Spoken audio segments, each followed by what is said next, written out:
Hey there, how you doing? You're about to be experiencing a very special episode of the Tokyo Podfathers Podcast today. So why don't you just sit down, enjoy yourself, and shut your mouth. Unless you're worried about spoilers. In that case, why don't you turn the fuck around and get out of here, you big pussy. You saw the title of the video, you should have known better, you fucking Mama Luke. Anyway, Bex and the boys, don't screw this shit up, alright? Or your next podcast will be from the bottom of the Hudson. You woke up this morning, got yourself a gun. Your mama always said you'd be the chosen one. She said you're 1 in a million, you got to burn the shine. But you were born under a bad sign with a blue moon in your eye. And you woke up this morning. Told you about right and wrong. But you're looking good, baby. I believe that you're feeling fine. Shade my body, born under a bad sign with a blue moon in your eyes. So sing it now. Woke up this morning, got a blue moon in your eyes. Listen, you woke up this morning, the world turned upside down. Lord, of things ain't been the same since the blues walked in our town. But you 1 in a million, 'cause you got that shotgun shine. Shade my body, born under a bad sign with a blue moon in your eyes, yeah. Wake up this morning, got yourself a gun. Got yourself a gun. Got yourself a gun. What do you hear? What do you say? It's a whole new episode of the Tokyo Podfathers. And I'm your host, former boss of this thing of ours, this La Pata Nostra, Funkmaster Bex. Former boss, now just a capo. I got some friends of ours with us. I got my fellow capo, Shaking807. Gabagool. Oh, you know what? We should have talked about this before, but you ever seen there's this video for like Italian meats? And it's like an ad, and it's got like Big Pussy's actor as like a ghoul, and he's like just saying gabagool. Yeah, I love that. Yeah, for like Halloween, he dressed up as like an actual ghoul. Fucking love that. That made my day actually. We've got some friends outside of this thing of ours. We got OniMaru. Hey guys, thanks for having me on. Yeah. Well, thanks for showing up. I love this. Love to have you here.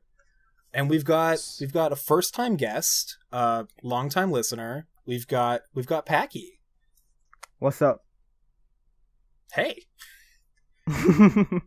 All right. So I guess I don't know where a good place to start. I'm kind of curious, since I think everyone here watched this show. I guess except for me, watched the show during COVID, right? Technically. Yeah, I guess so. Yeah, I think so. Yep. Cool.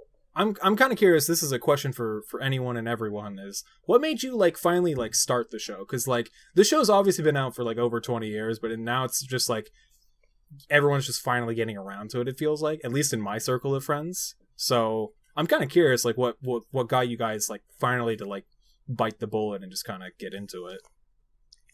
I think that's also indicative of like this weird new Sopranos wave that I've seen even like articles about, where it's like millennials getting into the Sopranos and like Gen Z, like all the younger generations, which is interesting since it is like a 20-year-old series. I don't know. It's so weird because I feel like I just kind of organically came around to finally watching it since I'm from New Jersey, and it felt a bit sacrilegious to be in New Jersey and not have the maybe first or second most well-known property from New Jersey. I'm debatable between Sopranos and the Jersey Shore.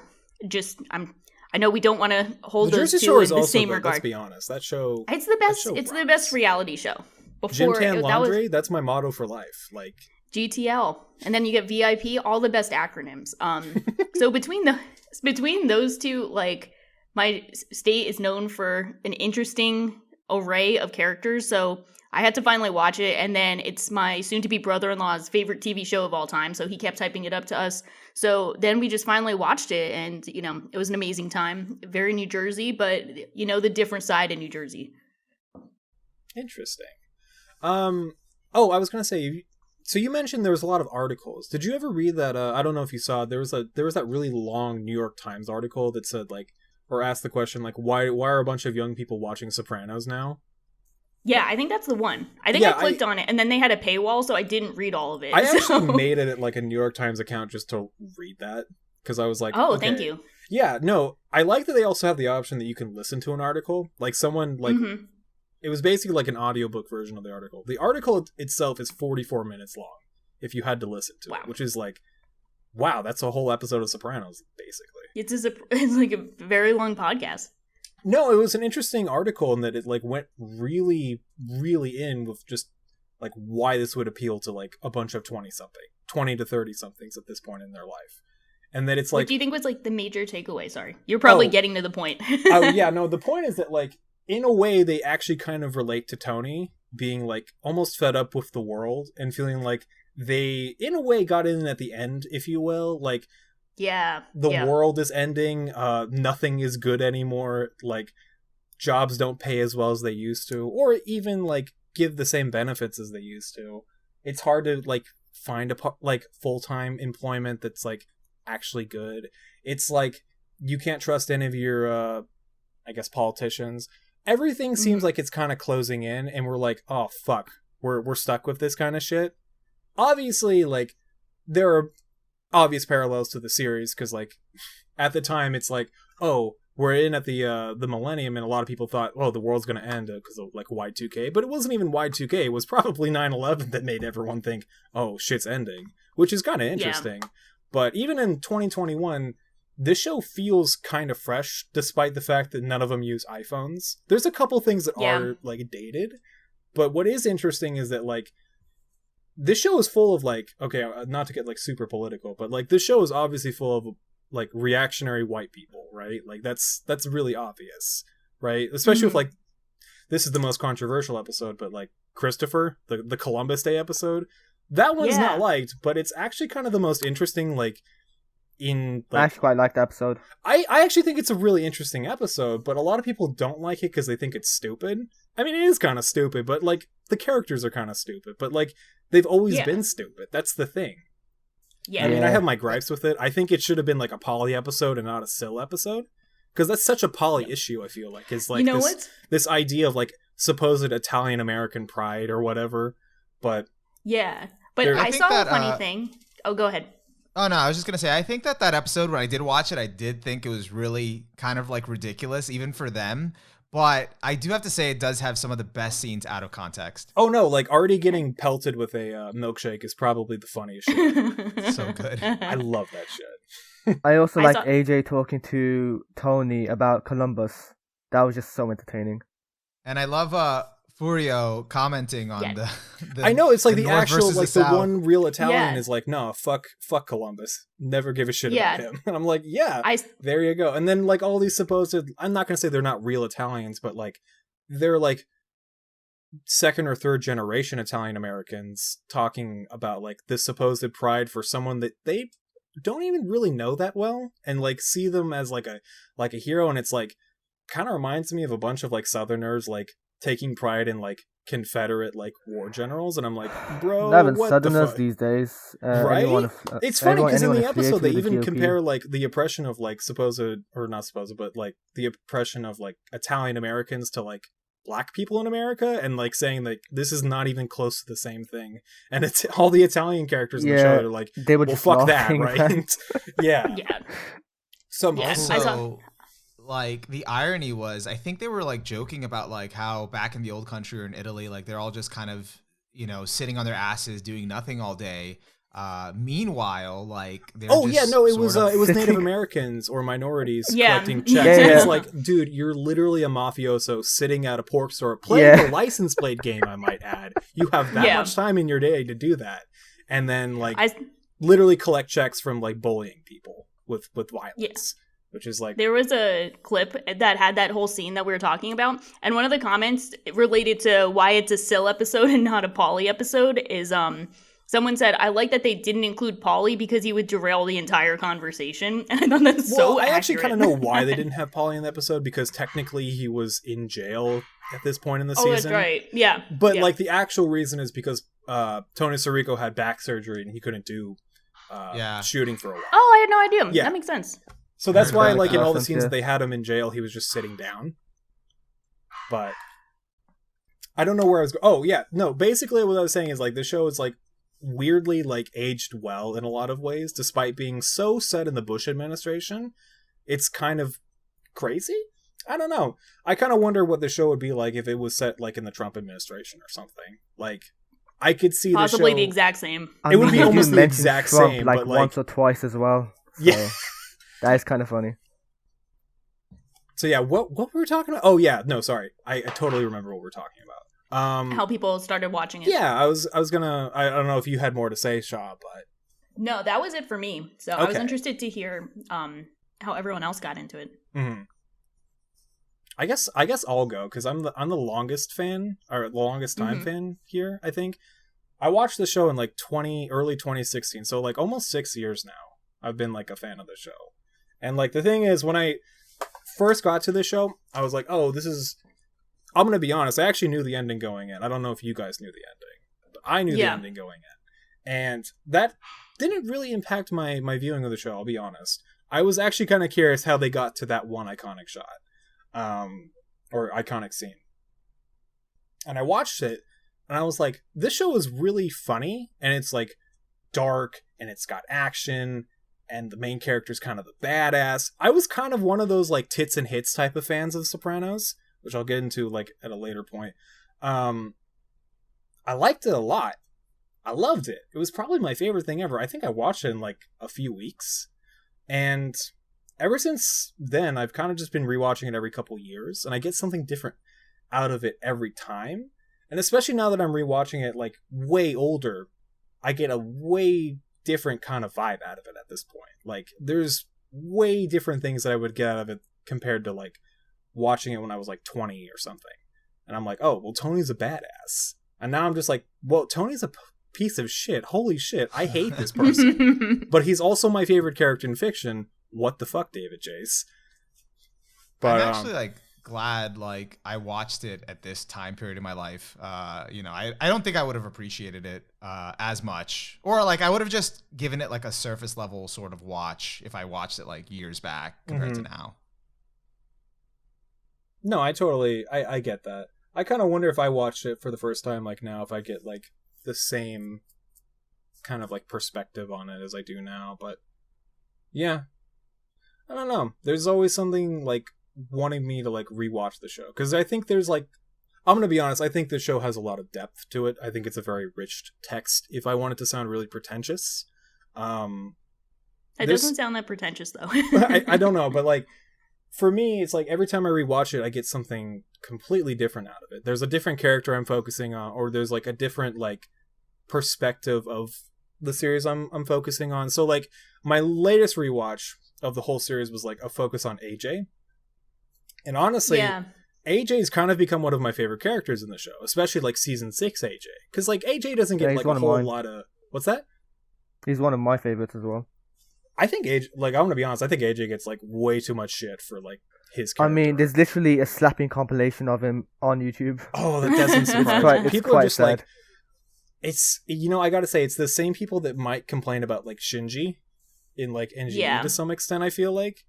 And I was waiting for like, how am I gonna compare the show to NGE, right? Because that's, I think all of us were gonna compare it to NGE at one point, but in a lot of ways, it's like, there's characters that are very vulnerable, very fragile, very sensitive, that like they're not easy to like, but it's like you totally get where they're coming from. Like in AJ's case, yeah, AJ's kind of a, I don't know what's a good, what would you guys say AJ is in one word? He's pathetic. He's kind of a pathetic person.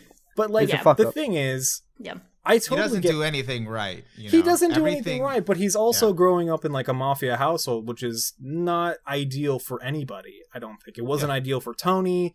it wasn't ideal. It's not going to be ideal for AJ. Fuck no. But I don't know. A lot of people are like, "Oh, AJ's such a bitch," and I'm like, "You're missing the whole point of the show." I feel like. I mean, maybe they do get the point, and they just don't like AJ. But often when I read people's people's I guess criticism of the show, it seems like they don't get the point of AJ, and they're like, they wanted AJ to be like more like Tony, and I'm like, do you really want another Tony? Like, do you want to see people be like Tony? Because like, I wouldn't want anyone to be like Tony. Fuck no, that's not a good thing. I mean, And they AJ tell you is how his supposed- character's gonna go. Oh, sorry, you go. No, go ahead. Alright, they basically tell you how AJ's gonna go from the start because he's completely oblivious about what Tony does. Oh yeah, I mean, even though Yeah. Meadow tells him, he just doesn't get it. Like, that's the thing. I think Meadow tells him like what, as early as season 1, like pretty early in that. Yeah, I Yeah. think so. Yeah. Yeah, and I feel like the point of AJ is just supposed to show what an absolute failure of parents Tony and Carmela are. Like, I saw a lot of cool connections that, early on, I think AJ said something about how he wanted to go to like West Point, or he wanted to go to a really good school, and like immediately his parents were like, "Nah, you're not gonna get in. You suck. Like, you can't do it." Or there's that scene where where AJ will drop that tray of pasta, Yeah, and Tony just says probably one of the meanest things in the entire series, where he's like, "You want me to get a vasectomy when that's my male heir?" And I'm like, "Holy shit, dude! What the fuck?" yeah. Jesus. Like, you hear all those comments, and you start losing motivation. And then by you feel season like you're gonna 6, be a fuck up. AJ is a complete emotional wreck, and it's like, well, no shit. That's why. Well, like, no wonder he's like that. Who would have guessed? So he's a direct result of his environment and his parents, especially also his grandmother, Livia, who is the first person who instilled in him the idea that, like, as she says, the world's a big bunch of nothing. Like, oh yeah, nothing matters, it's all big everything nothing. sucks. Nothing matters. Yeah. Oh, that scene, man. Yeah, she's actually. I mean, we'll probably get into it later, but Livia is like very comfortably my second favorite character in the series. By She's like one of the best. Wait, villains, for sure. who's your first favorite? I'm guessing. Tony. And then yeah, it's Tony and I think Livia. that's most But everyone's favorite character. I feel like, yeah. Yeah, but I think Interesting. like I might have like semi-hot takes in that I think like Tony and Livia are like the top two by like a very wide margin for me. But I see like a bunch of other takes on favorite characters. I think everyone likes Tony the best, kind of. It's hard Mostly not the to best. like Tony, even though Tony's, he's Tony, but he at the same time he's Tony in that he's like kind of fun to watch. Even when he's like, He's just the show. even when the he's show. like curb stomping Coco in season 6, and you're like, what the fuck, dude? That's still cool to watch. I'm not gonna lie, that's Well, badass. Coco kind of had it coming. He was Coco's he a was piece of harassing shit Meadow. too. But like, Yeah, Coco had it coming. you're like, oh my god, he's curb stomping him. That's kind of cool though. Why is that cool to me? Or like when he kills Ralphie, like that's still kind of cool, even though like To be fair, Ralphie's Ralphie also, also kind of had it coming. Yeah, Ralphie Because, was like, coming. Ralphie was so annoying, but like the amount of times that Ralphie should have died were I endless. think But there's he at least died 5 for the times horse. he should have died. Yeah. Yeah, but he died for the horse, which is why you're like, okay, maybe now's not the time. But the thing is, it's funny because, like, from what I understand, I read in some interview that, like, with Joey Pants, that he was told by David Chase to act like he didn't actually kill the horse. So, like, Mhm. I don't know if I'm supposed to be interpreting that it's like he didn't actually kill the horse, if that's just like an acting direction, if that makes sense. But I do think he killed the horse for the insurance money. it's kind of hard to say. I mean, I can go either way. That's kind of the Yeah. thing. But Yeah. oh, I'm sorry, Yeah. Onimar. Did I think I kind of missed asking you about like No, you getting it's into totally split- okay. I just felt like Yeah, I didn't that's want to true. say anything, but I'm like Oh, no, really it's jumping no worries. around. Because I feel like I do want to get into the AJ thing. Okay. I have a lot to say about Yeah. that. I have Okay. a lot to say about Livia. Yeah. I have a lot to say How about about- favorite characters. Yeah, We're because just like, Onimaru and Pak didn't get to talk about how they got into the series, and I'm Sure, also sure. especially interested in both of their takes. I'm especially actually very Pak's interested because in their experiences too. Yeah, yeah, no, Yeah. and like I know we're all like super excited. Yeah, so, sorry. like, let's- yeah, super sorry. And like my story isn't like very interesting at all. It's just sort of like I just watched it for the first time this year. I kind of alluded to that earlier when I said I'm glad I watched it in this time period. So I like watched it over the span of 6 months. I started in April. It was because like a good friend of mine started watching it, and he was like, "Oh, like you should check it out." And I never had any interest, but I was like, he's like, hey, I'll lend you, HBO Max if you want to check it out. And I'm like, yeah, Hell sure. yeah.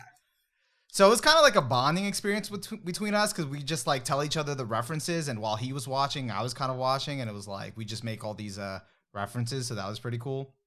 And so like, it took me a while because it was kind of like slow for me. It felt like, because it was kind of like the everyday life of mobsters. So some stuff did feel like really slow. And at that point, I was really just kind of watching it for the plot to see where it was going to go. So it did take me a while. And I didn't really pick it up. Like I stopped. I really needed a break after season 4. And then I finally finished the last 2 seasons like 2 months ago.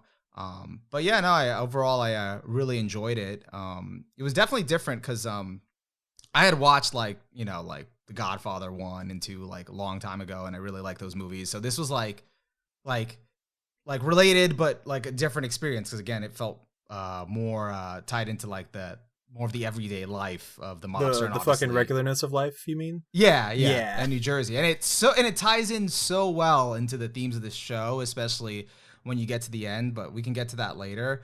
But I also do relate to like what Bex was saying about like I can hear the passion in your voice of like every time I watch it, I get something new. And I didn't want to bring this up because I didn't want to steal away you making the connection first, but that reminds me of how I feel about every time I watch Evangelion. Every time I rewatch Evangelion, I feel like I get something new. So I relate to that in terms of you watching The Sopranos and picking up something every time. No, I like that. I mean, I haven't seen Evangelion since like 2018, but it took me like almost a year to rewatch that show, if that makes sense. It's a I don't know if it's a slow show, but it was hard to get through, but like in a good way, if that makes sense. That's the same thing with Sopranos. Totally it's like it's very hard to watch at times, but like in the best way possible. In the sense that like, oh god, I see myself on the screen in a way. I hate this, but I also love this at the same time.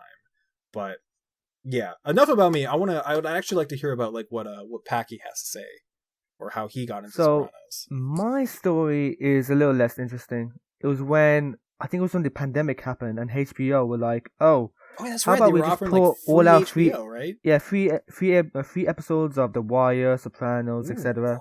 And I was like, yeah, I think it would be a good time to start watching Sopranos. So I watched it bit by bit, and I think I finished January of this year. So it's been a while, but yeah, it started during the pandemic. I'm kind of curious because you're like from another country, and there's a lot of very like American themed aspects to the series. Especially post 9/11 shit, yeah. Yeah, the last episode's called Made in America. So I was interested to hear what you thought kind of just about like the impression it gives about like this subculture in America. Like, did that kind of stand out to you as something like, oh, did you kind of think like, oh, is this how like all Americans are? Is this like, I don't know, just like general thoughts on that from like a foreign perspective? If I had watched this 10 years ago, it would have had a much bigger effect on me. But considering how much American media I have consumed, not really that much, because especially when it comes to the Christopher Columbus episode, I've done reading about Christopher Columbus. I obviously agree with what AJ was saying about him. So to see that like sort of window into how like Tony Soprano would think of that just shows an indication of how different I am ideologically to him. But I'm not sure that like is representative of like New Jersey or American experience. So no, I never really thought about it that way. But it's an interesting way to look at it. Yeah, because I was just thinking about it like, I have like the almost, I'm not going to say opposite perspective, but just the like location wise, I'm like, oh yeah, I'm from New Jersey. This show is about people in New Jersey. I'm part Italian. It's about Italians. But like, I was wondering if like that same kind of familiarity was like made it interesting from a foreign perspective, because it is kind of like, it's always interesting to me when it's like stuff close to me is interesting to people who are not close to me, Yeah, that makes sense. It's about representation, especially with the Italian community. And when they bring up his perspective of the black community, it really shows an indication of the differences between my perspective and his again. So yeah, and also the contrast between his perspective and Meadows and how those two usually bicker about racism. Yeah. Yeah, I've seen some crazy shit, like crazy racist shit justified with, well, my family is really Italian. Like in real life, like I've seen, Oh I my remember God. I've seen there was one girl I knew who was like, very Italian, like, from a very Italian household, as she puts it, just, because you kind of have like part Italian and then very Italian, where, it's like everyone in the family is Italian. They're 100% Italian. They live, breathe, everything Italian. And, she's like, was a mostly like mild-mannered person. And she called one of the black kids in our class, she called him like the hard R N-word. Like Jesus. just, Oh. like very casually. Like she just said it. And I'm not talking like, any kind of joking rapper, Oh, N-word like soft with an A A. kind of shit. No soft A, hard R. Ooh. And everyone around her was like, bro, what the fuck did you just, like, what did you say? And she's like, shrugs, like, oh yeah, my family's just really Italian. That's how they talk about it. Like, My family's and I was just like, really bro. upset. I'm sorry, but like, That's what I she hate to said. I'm laugh, like- but like that's To be almost fair, kind of the funniest excuse ever. No, it's, yeah, no, that was like, I heard it as like, my family's very Italian. That's like her reasoning behind it. I'm like, What? bro, that's like not right. Like, that's not like that's not a N-word pass, is like, my family is very Italian. Like, that does not work like that. That does not Essentially, my make so sense. relatives you're do saying the like same my thing. family's very racist. Like, Yeah. Be That's like, you excuse could've me, just said, my like, family hey, is very my family's racist. in the KKK. I would have been like, okay, well, that kind of makes more sense. But saying you're just, my family's Italian, like, what the fuck does that mean? Ultimate get out of jail free pass for Yeah, anything. Like, shrug, my sorry, relatives I'm do the same Italian. thing. They say, "Well, we're Pakistani, so it's fine." I'm like, "Wait, what?" Whoa. Yeah, it's so a lot of the beliefs presented in the show are very authentic. Like, I've heard people actually say that, use that as a justification, and like I've seen that kind of discourse happen in real time. So I'm like, yep, no, that's just shrug, very Italian. Oof. Yeah. Big L for the Italians right there. L-Italians. It's anti-Italian discrimination. This is anti-Italian. And I've heard that like genuinely as like a defense for stuff. Like I've heard, because I do think like back in the day Italians were discriminated against, naturally not as way back in the day, like Italians were Yeah. like same with the Irish. A lot of groups were discriminated you come off the against. boat. But like not like Not like slavery. But yeah, not no, like that's that. the thing. They were not Yeah. slaves. Like that's a whole different ballpark, bro. yeah. Yeah, and that's the thing is like I think they stopped, like I think it was like the word on the street, and by street I mean what my mom told me about like our ancestors for like the Italian Word on Irish the side. concrete. Word on the concrete like 100 years ago is that like they come off the boat and then there'd be signs for work employment, and it would be like Irish need not apply, or like Italians need not apply Which for will work. definitely So like traumatize and scar you, and like definitely like Yeah. shape how you see other people. Like if you're being Yeah. discriminated against, but like at some point you just gotta like, as Tony would say, you just gotta get over it. Like yeah, exactly. And so it's definitely not the same, but it's interesting that like those opinions that I've actually heard people say were, portrayed very to the T. Mm-hmm. Yeah, the whole race dynamic is an interesting one in the show, because like I don't know if we want to continue jumping around, but like you mentioned that, but like I've noticed that like often the Italian characters will like say that they're like pride themselves on being Italian, and then also like act like they're white, if that makes sense, when it like Mhm. benefits them. Often, like Yeah. when it comes to like black people, they will differentiate themselves. But when it comes to like other situations, they will kind of masquerade themselves as like POC, if that makes sense. Like that's something they'll that kind I've of play noticed, and I'm they'll just play like, the victim when it's convenient yeah, for they'll them, play the victim but then when there'll it's, when be it's white convenient passing for sure. when Yeah, even though they are Yeah. pretty white, very white passing.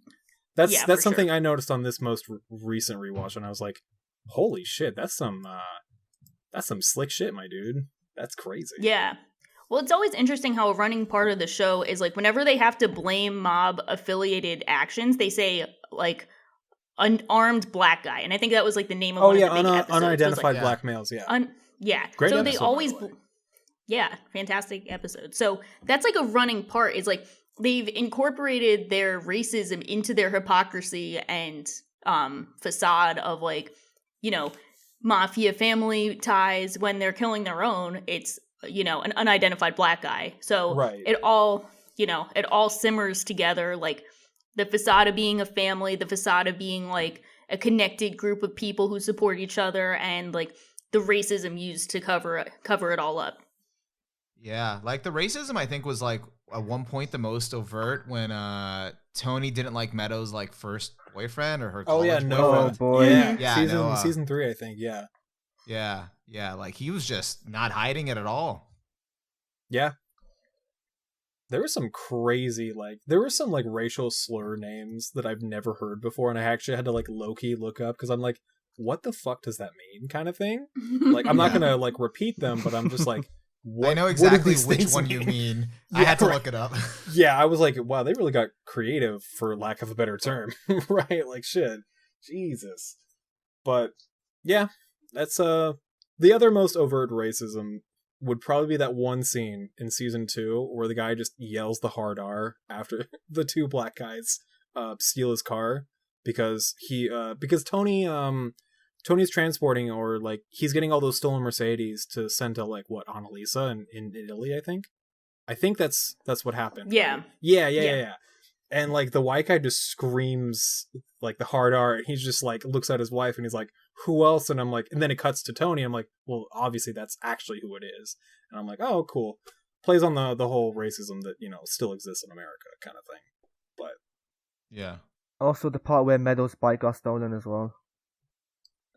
Oh yeah, when she's living in New York. Yeah.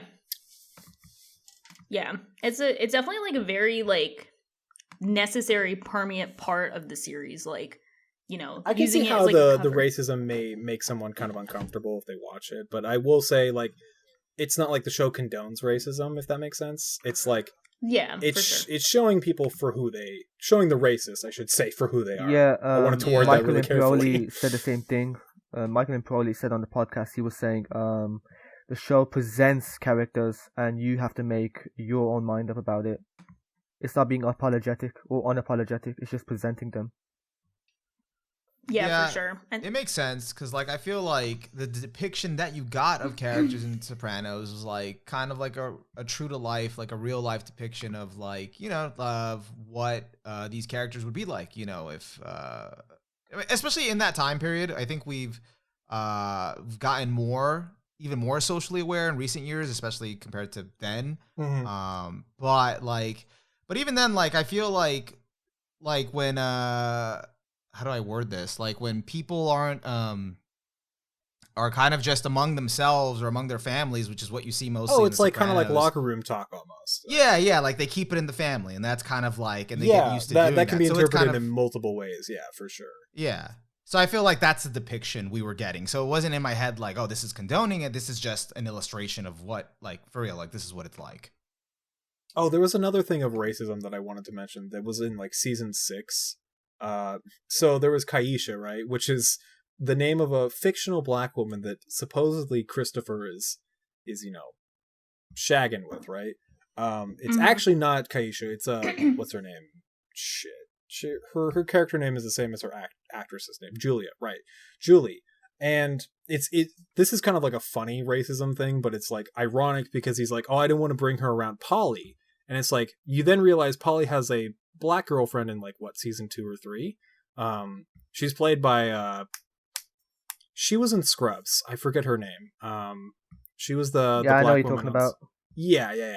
Which Carla I always from thought was Scrubs. the most funny, which plays into the fact that a lot of these people aren't honest with each other or honest with themselves, which is a huge theme in the show. I don't know. I wanted to tie the racism to other themes of the show. I just thought that was kind of funny. But yeah, definitely. where do we want to go after this? Where would you guys like to? Do you guys want to go to characters, or kind of go to bigger, broad thematic stuff, or something else? Curious. I'm either down for broader thematic stuff and maybe then going more specific, or we can go I guess we can go to themes and then say or talk about Do you how guys- it relates to characters. Do you guys want to be do you guys want to do it season by season as best we remember it? Because there's Okay, a lot yeah, to sure. cover. Okay. I'm down for that. I mean, at least for me, this might sound I guess kind of bad in retrospect. So I'm kind of torn on a favorite season between season 1 and season 6. But I think it's kind of a semi-hot take or maybe a rare take to have season 1 as such a high favorite because, you know, that would kind of imply that it went downhill from season 1, which I don't think at all. But season 1 to me was just such a great presentation of the true conflict of the series, which isn't really about Tony versus like other people in the mafia, whether it's like even in New Jersey mafia or the New York mafia or the captains. Like, it's not really about his conflict with them. It's about him battling the trauma he obtained that he had from his upbringing in the mafia and from his mom, who we all know, Livia, bless her soul, is like biggest psychopath of all time. Not like really a big psychopath. She's just like such She's a narcissist. great. Yeah, exactly. She's a shout out to narcissist. Lindsay Ellis constantly showing clips of she in her narcissist video about Loki. She constantly showed clips of what's her name, Livia in Sopranos, but never mentioned Livia in Sopranos. But like, I gotta shout out to Lindsay for doing that. But anyway, keep going. Just wanted to mention that. Yeah, so she's a narcissist, and I think the way her character is presented is so absolutely perfect because, you know, no one is like overtly aware of how. No one's overtly talking about how terrible she is, you know? She's like truly a miserable person to be around, but it's presented in the way of the like, you know, grumpy grandma, like the grumpy mom. Oh, that's just Livia, do kind of thing. Yeah, kind of Which presented.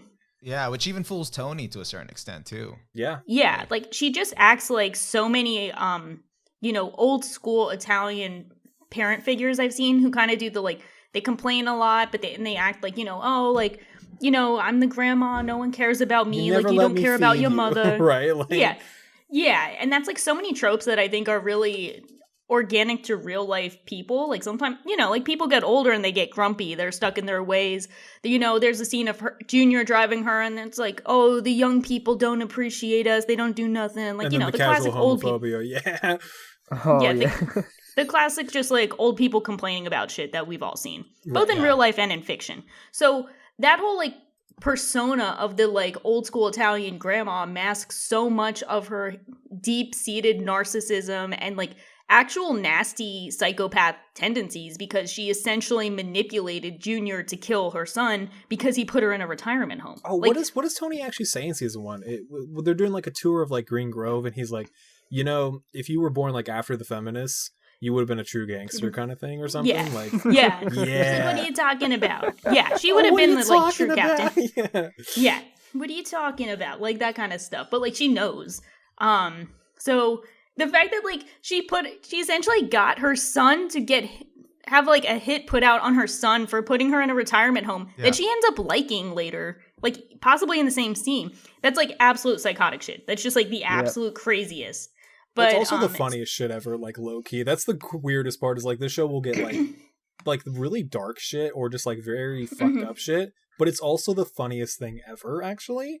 Like the way that it's played is almost like a sitcom kind of vibe a lot of the time. Yeah. At least in season 1. Yeah. Season 1 has very much a sitcom vibe.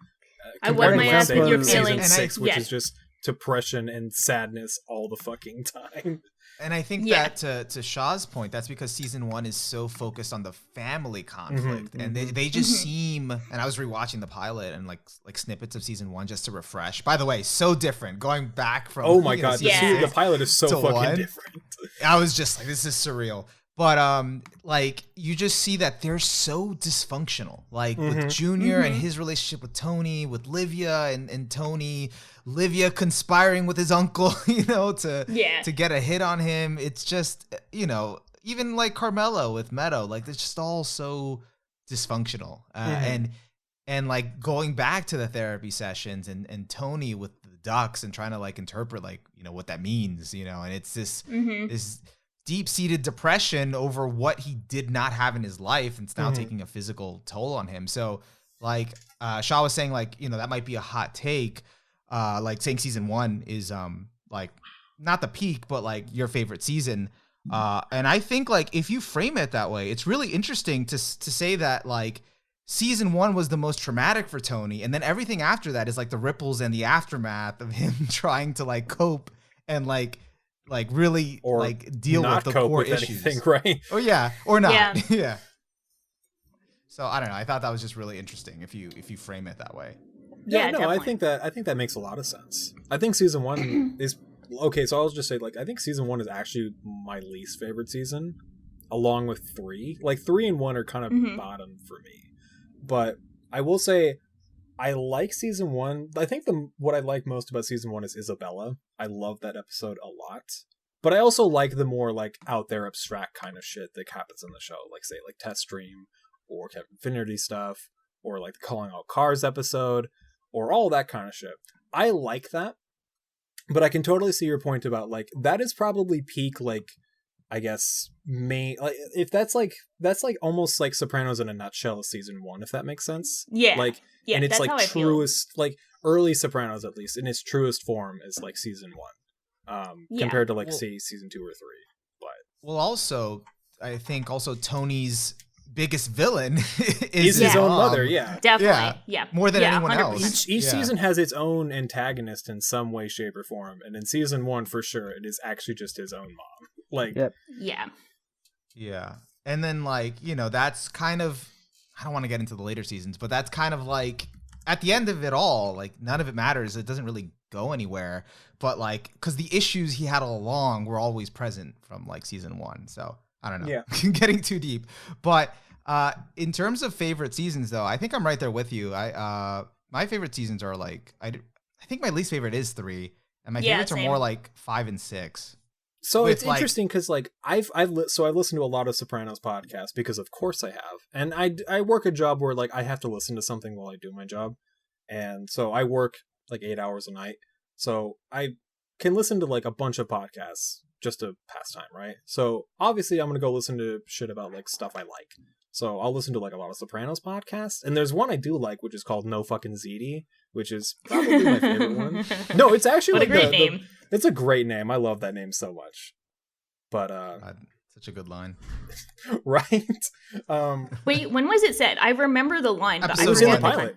It is episode 1. It was at AJ's birthday. Yeah. Oh yeah, AJ said, no. He's like, so what? No fucking ZD now? Yeah, Olivia can't come. So what? No fucking ZD. Hey. And oh man, I noticed on listening to the podcast is like once they get to season 3, one of the hosts like really likes it in the sense that like on a thematic level, because like season 3 is maybe I don't know if it's like the most like I don't know if it's like the most episodic, but it almost feels like the most episodic out of all of the seasons. I think season 3 because like I mean you have Ralphie that's introduced, but like Ralphie's not really like a big player in season 3 necessarily. Yeah, he becomes a way bigger player in season 4. Yeah. And season 3 is almost kind of like dealing with the loss of what's her name, Livia, in a way. Like I guess season 3 is mostly about parenting because it comes to like Meadow, it comes to AJ, it comes to Jackie Jr., it comes to like Tony's parents, it comes to all that kind of shit. Because that's the same episode or same season that he learns that like he gets panic attacks from the gabagool, right? And then he learns that it's because his dad cut off some guy's finger, and he watched that, and that kind of fucked him up, obviously. So like this all plays into this theme of parenting that like I didn't realize when I first or on rewatches, but like that makes a lot of sense, and I can see why someone would like season 3 a fuck ton because of that kind of thing. But I don't know where I'm going with this, but I do think season 3 is interesting.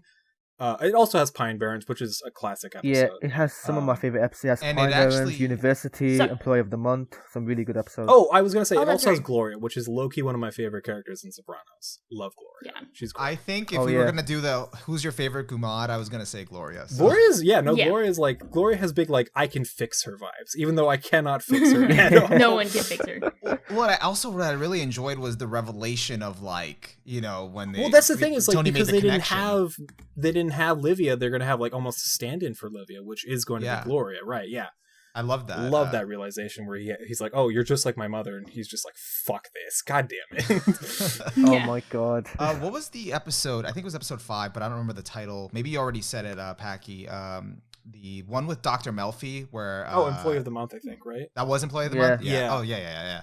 That was a crazy episode. I think that's actually low-key one of the best, I hate to say this, like, quote-unquote best done rape scenes in like a series that I've seen, because like how it works in the context is like really interesting, and like how it shapes Melfi's and Tony's relationship from like then forward, because like at that point I know we kind of skipped over season 2, but like by season 3 it almost feels like Melfi isn't really needed in the show, if that makes sense.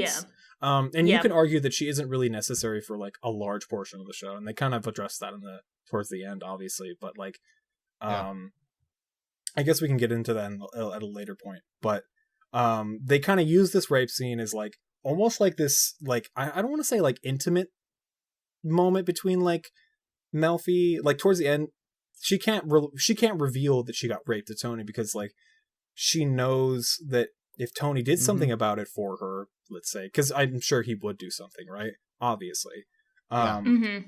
She would be in debt to Tony for the rest of her life, which is never a good thing. Is if there's anything we've learned in the show is that you don't want to get in business with Tony, you don't want to get involved with Tony because he's a black hole, essentially.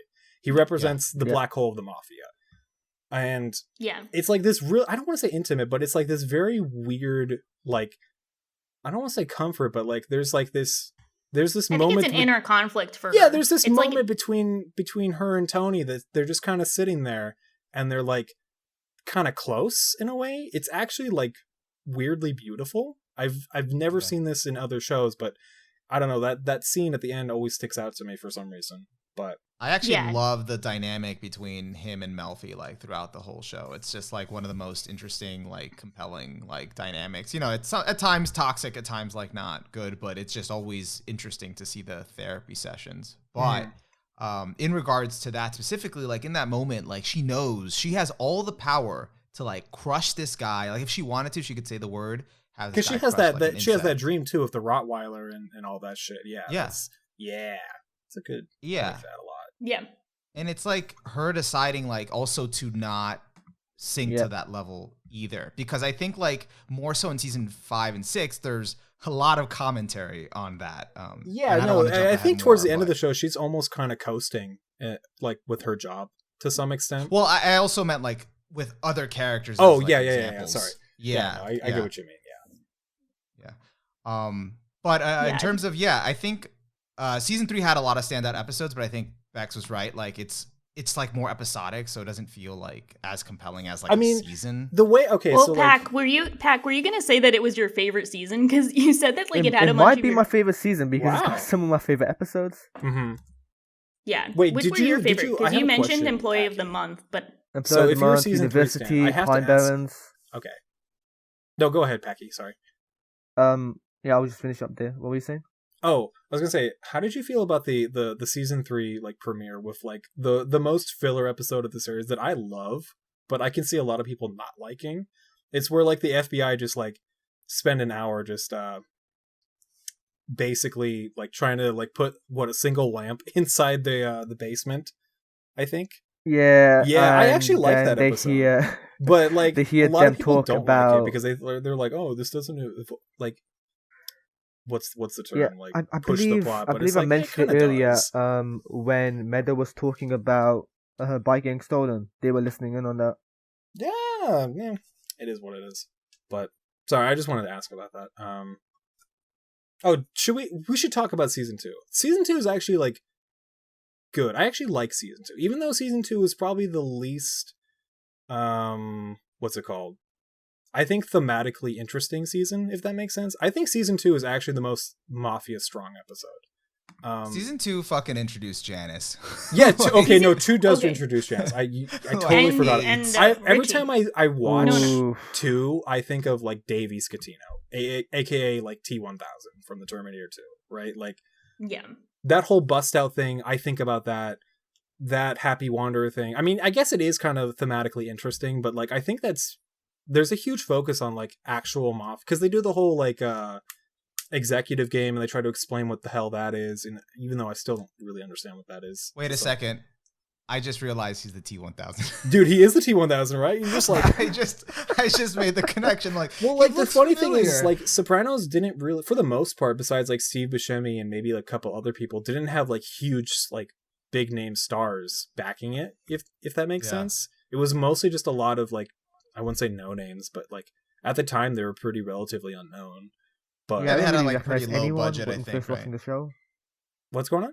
Well, I didn't really recognize anyone when I first watched the show. Okay, my mind was blown when I first saw Steve Buscemi in season 5. I was like, Holy Yeah. shit, is that Steve Buscemi? Let's fucking go. And it's funny because he actually directed a few episodes before that.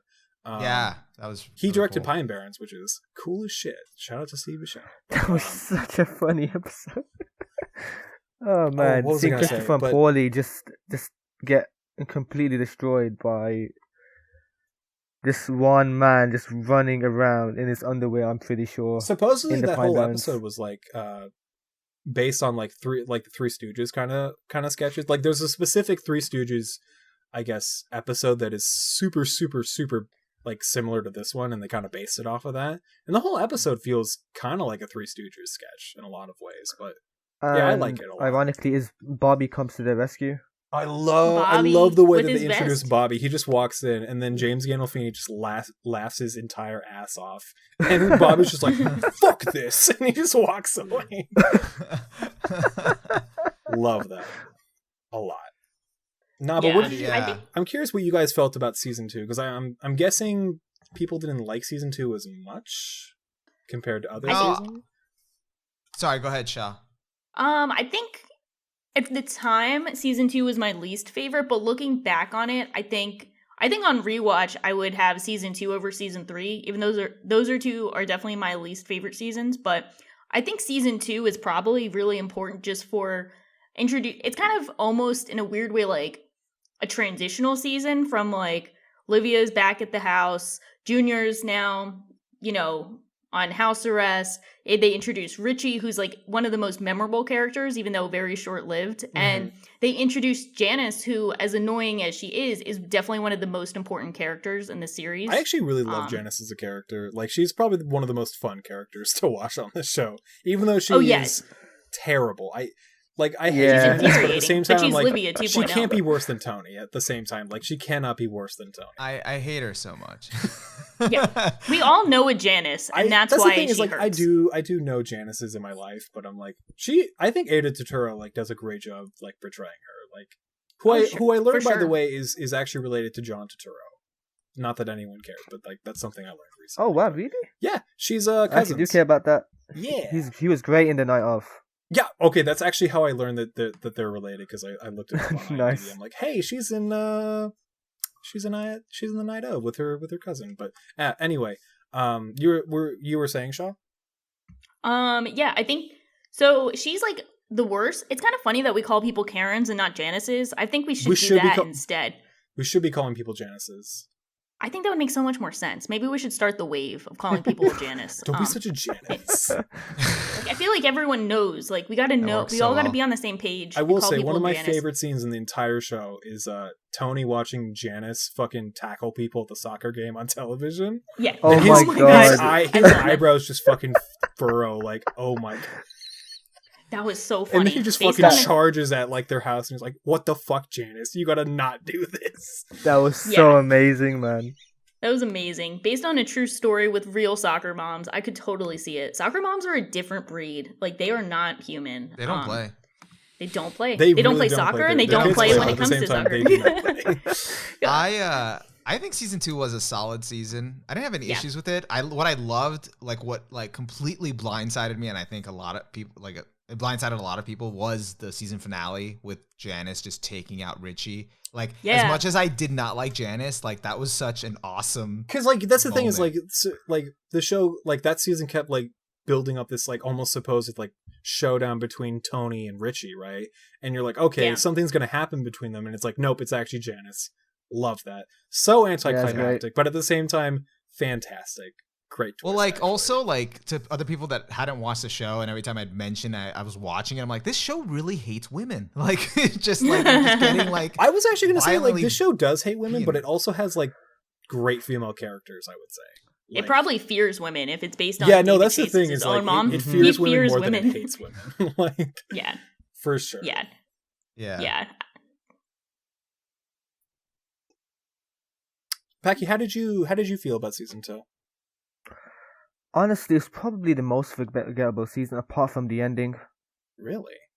Yeah. Interesting. I can see that though. I I mean, kind of see that. you Mhm. just remember the ending because you get like, oh, go ahead. Oh, I was gonna say, like, I like season 2, but like if for context, my season rankings go like 5, 6, 4, 2, and then 1 and 3 are kind of in the same spot. Mm-hmm. So, Oh, that makes sense. yeah. Like, I still like it, but it's still like on the lower end, if that makes sense. Yeah. Mm-hmm. I think it is pretty much remembered for the deaths of not only Richie, but Big Pussy, of course. Oh, they also introduced Furio in that season. How could I I love fucking Furio. love Furio? I love the episode where they go to Italy. God, that shit rocks. So good. Yeah. That's a great episode. I remember like Yes. talking to my friend about Furio, and he's like, you like Furio? He's weird. I'm like, no, man. No, he's so Furio, cool." Furio rocks. I love He's so Furio. cool. He just beats the shit out of Casually people. badass. He does what he needs to do. That's it. He just Yeah. I walks love that in. there's that scene. I don't know what season it is where he's like standing at. Oh, it's the Jean-Philippe episode, I think. Oh, where he just stands at Jean-Philippe's like at like the doorway and he just looks at him, and you already know what. They don't even show what Furio does, but like you know what he's gonna do because it's Furio. Like Mhm. he's gonna totally like wreck this guy's shit, right? Great shit. He's Dude. good guy. Love that guy. Yeah. But So sad when he left. yeah, no, I was kind of hoping Furio would stick around, but I guess they couldn't really have him stick around without having that Furio Carmela subplot. Yeah, kinda yeah. go. Yeah. Actually, that's a great transition to talk about season 4, I think. Because we pretty much talked about season 3. Yeah. so Yeah, we did. pretty much do the- talked about we season can jump ahead. So, you know what's We can jump interesting ahead. about season 4 is that, like, I love season 4, but when I read about season 4, like, it's actually the lowest rated season of the show, I think. That's interesting. Based on, like, IMDb ratings. Which is ironic because it's also the highest rated as far as viewer ratings. That's the one, like, season out of the entire series that had an average of about 10 million viewers per episode, which is crazy fucking numbers at the time. I think it's in terms of the lowest rating. Isn't that because it had a few like of the most hated episodes, including the Columbus Day one? Yeah, there's a lot of not liked episodes, even though like and less Pauly. yeah, And no, less I Pauly. think that may actually be a reason is like there's less Polly because Polly's a fan. Give us favorite. more Polly. Yeah, Yeah, Polly's the best. Polly's a great- Well, not Polly's the best, fucking- but you know, close in the He's best. so funny. He's great. So funny. What episode was it when he went to the psychic? I think that's like I think that was season earlier. two- season 2 That or was 3, one I of the think. funniest scenes in the That's show. so funny. Which one has the intervention scene? Because Season 4 has the intervention scene, which is So funny it's because like season 4 automatically has the best really season. great moments. Like out. okay, the throughout show. intervention scene is my favorite comedic scene in the series. The intervention scene is just so perfectly done. For like every line is just so fantastic. I've seen the clip of that at least 20 times where it goes from like, you know, Aide revealing that Christopher killed the dog, and then Polly's like, "What was it barking?" And What Tony's was like, it "You killed a barking?" dog." Like it's just like everyone bouncing off each other is like trying to like both understand and rationalize Oh. it, and they're trying to read out like you know the comments to try and like get Christopher I totally understand. forgot like the funniest scene in season 3, which is where it's at Livia's wake and like fucking Furio, Chris, and Adriana are blazed out of their minds, and Christopher's just talking about who the fuck knows what for like 20 minutes. Like they even mentioned in the intervention, Carmel's like, you were just talking Yeah. nonstop, 20 minutes, nothing but gibberish, and the tone is like, My mother's weak. Jesus Yes. Christ. Yeah, it's so funny. It's so funny though. Like, you know, what's the one? So if it's like, you came in sick and your head Your was, head in, was the in the toilet. toilet. It was disgusting. Disgusting. And he's like, that's it. I said my piece, Chrissy. Like, I can recite the whole thing, and it's just so funny to And I see love everything. that they kind of solve the problem almost with violence at the end. Like they just start kicking Yeah. each. They just kick the shit out of him, and it's so funny. Like, know- you can't imagine an intervention scene happening any other way for this Well, group. that's the thing is like I said before, like this show will take like very serious and kind of like darks that should be like moments in life that should be very serious and very dark, and then like totally just play it for laughs every time. Like this show will find like it does the same thing at Livia's wake. Like Livia's wake is like should be like, you know, sorrowful and mournful and like kind of sad, but it's like everyone fucking hated Livia, right? So like everyone was just like, fuck this shit. Everyone hated this bitch. Get out of here, right? Like Yeah, the people who are the like nicest we had like were Carmela's the FBI dad is like, agents. oh, what are you, minister of propaganda? We all hated her, kind of shit. Yeah. One thing I was This gonna show say, had some of the funniest moments. Like it's that balance of the violence, the humor. Mhm. Yeah. I was gonna say, there's that moment in the intervention where like Christopher's like, telling Tony that he's gonna die of a heart attack by 51 or 50 or something, and I'm like, every time I watch it, I'm just like thinking about the fact that James Gandolfini actually died of a heart attack at about 51, and I'm like, that's fucked up. How could you say that? Yeah. And I'm like, oh, Yeah. it always puts a bad taste in my mouth. Like, it's still one of my favorite scenes in the show, but like, it's still, I'm like, oh, that sucks. Damn. Yeah. Yeah, it's crazy. Yeah. What do you guys think? What else did you guys think? Like, Pac, what do you think of season 4? Did you have strong thoughts or kind of whatever? Not necessarily. There was a couple episodes like Christopher, of course. I think that's the reason why it has the lowest rating on IMDb. Just that episode. Yeah. One of my favorite episodes two of my favorite episodes are in season 4. The Whitecaps episode. Oh, with, fuck! How could we not yeah. forget? How could we not It mention is so Whitecaps? good. That is. Oof. Yeah. That's the season finale. And then the one before with where he fucking finally kills Ralphie. When they have Over the horse. Yeah. Yeah. Wait, did he Yeah. kill Ralphie before the intervention or after the intervention episode? After, I think. After, I think. Yeah. Yeah. Okay, yeah. Because it was building up all season. I'm like, when Right, is he gonna right, kill right, this yeah. guy. Yeah. No, that the episode where they kill Ralphie, and then they just spend the rest of the episode just like disposing of the body, and then Christopher is high as fuck. Actually, I think that would be before the intervention, right? Yeah. Yeah. Okay. Because the intervention happens later, I think, because Yeah. they mentioned that, like, when he was throwing up in the toilet, it was because he was high, but then Tony's like, no, I can confirm he was sick. No, I think he was referencing the cutting fact up. that they went back to the Bing after they disposed the body and all that shit, and then Tony sees that picture of Tracy and like, yeah, all that stuff, right? Yeah. No, I was gonna. yeah, you're right. It's the episode Yeah. after. Got it. I was gonna say calling all cars with that dream sequence where he goes into like he's here for the Mason job and all that stuff, and then he walks in and it's like really spooky in that the door just kind of automatically opens, like you're seeing it from the inside of the house and it opens. He walks in and he sees like what is assumed to be like a Livia figure. I think I'm fairly sure that's supposed to be Livia. I don't know. It's obviously really ambiguous. It's kind of you're up to your own devices to figure that out. But I don't know. I've always liked that episode. I like the opening episode quite a bit. It's an interesting thematically, season 4 is mostly about money, but it's kind of about relationships too, in a way. But I don't know. I like that episode. Actually, I like the fact. Oh, you know what it was? I remember the criticisms against season 4. I was reading about these, and the biggest criticism was there wasn't enough action or like fun mob stuff, if that makes sense. Because like the first 3 seasons have been pretty fucking violent so far, right? And the show, even at the time, was like heavily criticized for like its use of violence and whatever. I don't care. Who gives a shit? But like season 4 was probably the quietest episode. That was probably the most like slow burn character study episode, or not episode, but season, which kind of acts as like, in a way, like a transition into later seasons, which are mostly character study focused, especially like season 6. Yeah.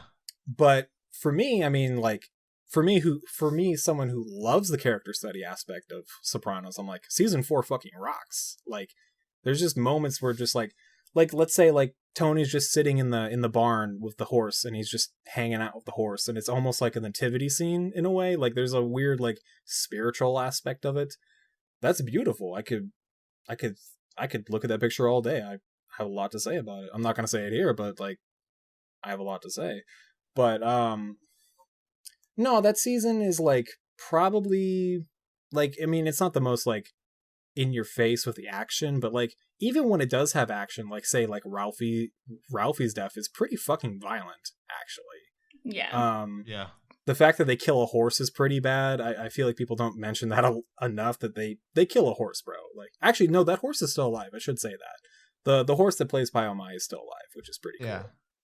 Yeah. I would Actually, sorry, I do want to say this, and this was like far back. Oh, no, it was go still ahead, in season 1, but we kind of like didn't talk about it. Now that we're talking about like deaths, gruesome deaths in the show, the episode 4 of season 1, when you first see Tony killing a guy, which is that guy that was in the witness protection college, program in yeah. the woods, and he just strangles him. yeah.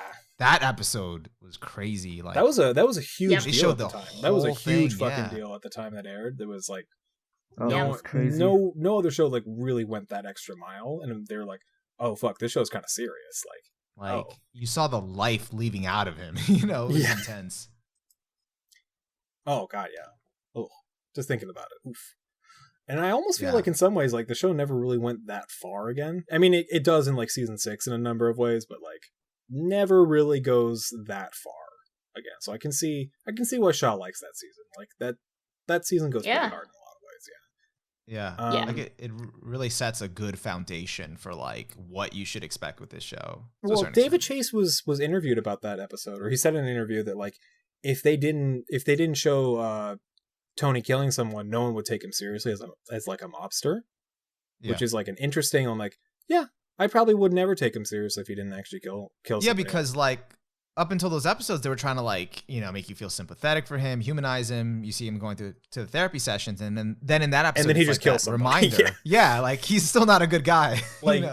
Which is interesting because a lot of people were like almost sympathetic to Tony even through like season 6. Which is interesting because like we can get into season 6 and like the difference between like season 6A and 6B Tony, because there's a little bit of a difference, and that's partly intentional because David Chase was so fed up with fans like rooting for Tony that he's like, I'm gonna make Tony the worst person imaginable, and then he kills Christopher obviously, and then like oh god, I wanted to say Whitecaps is probably my favorite season finale out of the whole show. If we don't count like the series finale, Whitecaps would be up there, I think. It's really good. I think Edie Falco actually won an Emmy for that performance in that episode. As she should. I think they do because they both won it for that episode. Oh yeah, they should. I'm just on the wiki page. Yeah. I think we haven't talked about Carmela that much, despite what a big character she is. Like, but season 4 is kind of the biggest Carmela season so far. Oh, I was just transitioning to talking about her. No. Should we just like? I was using that as a transition. No, but I also think we did we covered like a good amount of the like action plot heavy seasons. Maybe now we can just talk about like characters, because I feel like that like really ties well into 5 and 6. Like 5 and 6 are the most like arcs. Like I said, like season 4 is almost like a transition into more character study focused stuff. Yes. So I think Carmela is a very interesting character because I've seen a lot of other people's reactions to her, mostly in YouTube comments, which might not be the best source of comments. Low-key Sopranos fans hate women. I'll just say that much. Like, I do see that a lot. I think it's really high-key, to be honest. No, it's just I think that's like kind of what I think y'all were kind of commenting on, like, glad you watched it now instead of when you were younger, because you might have been like a bit too high up on the like, fuck. I think I hated it. I think I didn't like Carmela like when I first watched it, but now I'm just like, no, Carmela kind of makes sense. And then she like, I don't root for her by the end of the show. I'm like, oh no, Carmela, what are you doing? I feel the same way. I think I always loved her, but then I think I might actually be caught up in the same kind of, I like her so much because Eddie Falco does such a great job with her. So I don't notice her flaws, which I think a lot of people feel the same for Tony, where they're like, he's just like so acted so well that they like kind of are like, oh yeah, so I kind of give him a pass. And I realize, like, especially on rewatching a lot of aspects, I'm like, yeah, Carmela is very hypocritical. She is very like, a lot of the things that Tony accuses her of, she's very guilty of. But at the same time, I think some people, aka YouTube comments, don't appreciate her as much, and they kind of make her out to be like only a two-faced gold digger. And I really don't think that's like the essence of her character. I think that's a facet of it. Not to cut you off, but like it's funny that like people will like really hate Carmela, but like are weirdly kind of okay with like Tony for the most part, which is like Tony is significantly worse of a person. Like I think we should be really clear about that. Like he's a literal mobster. Well, he's murdered like 10 people in the series. Like worst person ever. But like Carmela, I mean she's totally down with the whole mafia thing by the end of the series, and that's definitely not okay. That's not good. But like throughout the series, she's definitely struggling with that, and I can totally see that and I can totally like empathize with like her struggle to some extent. But like, I don't know, it feels definitely one-sided to some extent. I don't know what you were gonna say, but sorry. I think what's interesting is that a common element you see, which we see them throughout the time, is they always kind of say like, well, these other people are worse to justify their own actions. Like you see that with like Tony talking about how like, like I'm robbing and stealing people, but the corporations do that legally. And then he'll be talking about like that doesn't make you better, Tony. Like you're still a bad person. Yeah, exactly. But then it'll be like, him saying, oh yeah, like, well, they're robbing and stealing. And that's why I think Melfi was aware that, like, if she told Tony that she got raped, then he would definitely kill the person, and they would both feel justified to a certain extent, but for definitely the wrong reasons, because she would feel vindicated out of revenge, but she would be acknowledging that she's using a source outside the law, which she can't support morally and, like, legally. And then Tony would be able to say, oh, I'm justified in killing this person and doing what I do because I'm not a rapist. So he would have another moral high ground to stand on. Yeah, in like, his at own least head. I'm not a rapist. Like, wow, damn, the bar must be that low, Tony. Shit. The bar is in hell, apparently. Yeah. So I think, so then you have Carmela. One of the best scenes for Carmela is when she goes to see that therapist who Melfi recommends. Krakow, yeah. I think that's his name, yeah. So he's the only person in the show who explicitly just says it like it is. Like he doesn't even accept her money. It's like, he's like, no, this is blood money. I'm not going to accept that kind of thing.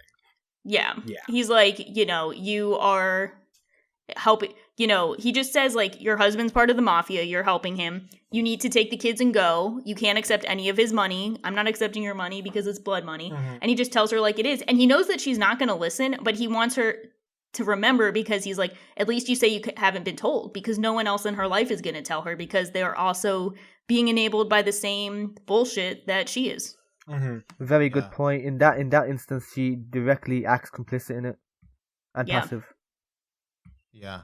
Like, I don't think, like, Carmela's not one of my favorite characters. Like, I don't love Carmela, but I appreciate her. I don't really have anything against her. I think as for the discourse why, like, people like Tony, like, we'll give Tony a pass and not Carmela, they probably find Tony just more compelling, and maybe they just see, well, Carmela doesn't really do anything besides, be in the house and complain or whatever, like, that's kind of going on with her life, or just kind of being complicit but not actively doing anything, because that's Carmela's whole kind of character. It's passive mostly. Mm-hmm. That's why, like, in season 4 with Whitecaps, I was just like rooting for her. I was like, yes, like, this is you tell Tony, like, finally, like, come on, like you need to separate yourself and kind of do your own thing. And I was hoping that was gonna last, but then at the end of season 5, I'm like, all right, really. But what I love about, like, her character and the commentary in season 5 with, and I'm not going to jump into too much into it, but with Tony's cousin, Tony Blundetto, is, like, the whole aspect of, like, convenience and the easy life and the easy choices. I love that. Like, it's just, and it's perfectly shown with the people that interact with Tony, with the people living with Tony, Carmela, AJ to a certain extent, Meadow, Tony Blundetto that tried to leave the life, and then it was kind of easy to slip back in. And then, all the people that Tony comes around with. So, yeah. Actually, do you want to just jump into season 5? Because Paki, I don't know how you felt. Actually, sorry, I totally skipped over Paki. I'm sorry, Paki. It's fine. All right. How did you feel about season 4? If you want to build off anything anyone said. Or was season 4 the one where Adriana becomes an FBI informant? Yeah. I always that, forget about the beginning. That whole instance of that, her trying to get Christopher into rehab, and then that leading into season 5 was something really, really interesting to hook you. Yeah, I like that. Yeah, I think it's very difficult to play stupid and sound compelling at being stupid, and I think Aid does a fantastic job of coming across as, like, a naturally stupid person, but you still got to feel for her because it's like a like tragic stupid, or like a stupid person in a tragic situation that she has. Yeah, she probably should have lawyered up. I'll be honest, she probably should have lawyered up as soon as she could, but she just didn't know. But whatever. I guess we can get into season 5. But season 5, my favorite season. Oof, God, where do I start? Like. So I think the biggest theme of season 5 is probably relationships, right? That almost seems pretty obvious on rewatch. Obviously Tony's relationship to his, I'm not gonna say his brother. It almost feels like his brother. Tony Blundetto, Tony's relationship to Carmela, Tony's relationship to New York, Tony's relationship to Johnny Sack in particular, Tony's relationship to Christopher, I think. Tony's relationship to Melfi, maybe? Tony's relationship to himself. That comes up a lot. Actually, it's low-key the biggest Tony and Carmela season, I think, in the whole show. if that makes sense. Because like obviously they're separated. They don't even have a iconic what's it called? Tony picking up a newspaper at this point in the beginning of the season, because he's not there. It's just ran over by Meadow because he's not there anymore. And I noticed on this rewatch that almost every episode is in some way Tony realizing he should get back with Carmela in a lot of ways. So like the biggest one that I noticed this with is actually a lot of people's least favorite episode, which is In Camelot, the one with his dad's Gumar, which is actually low-key one of that's actually low-key one of my favorite episodes, in that it's like Olivia episode, but also like it's kind of a Johnny Boy episode, but it's also Olivia episode in the sense that like you realize like, holy shit, Johnny Boy Soprano is actually a huge piece of shit, actually.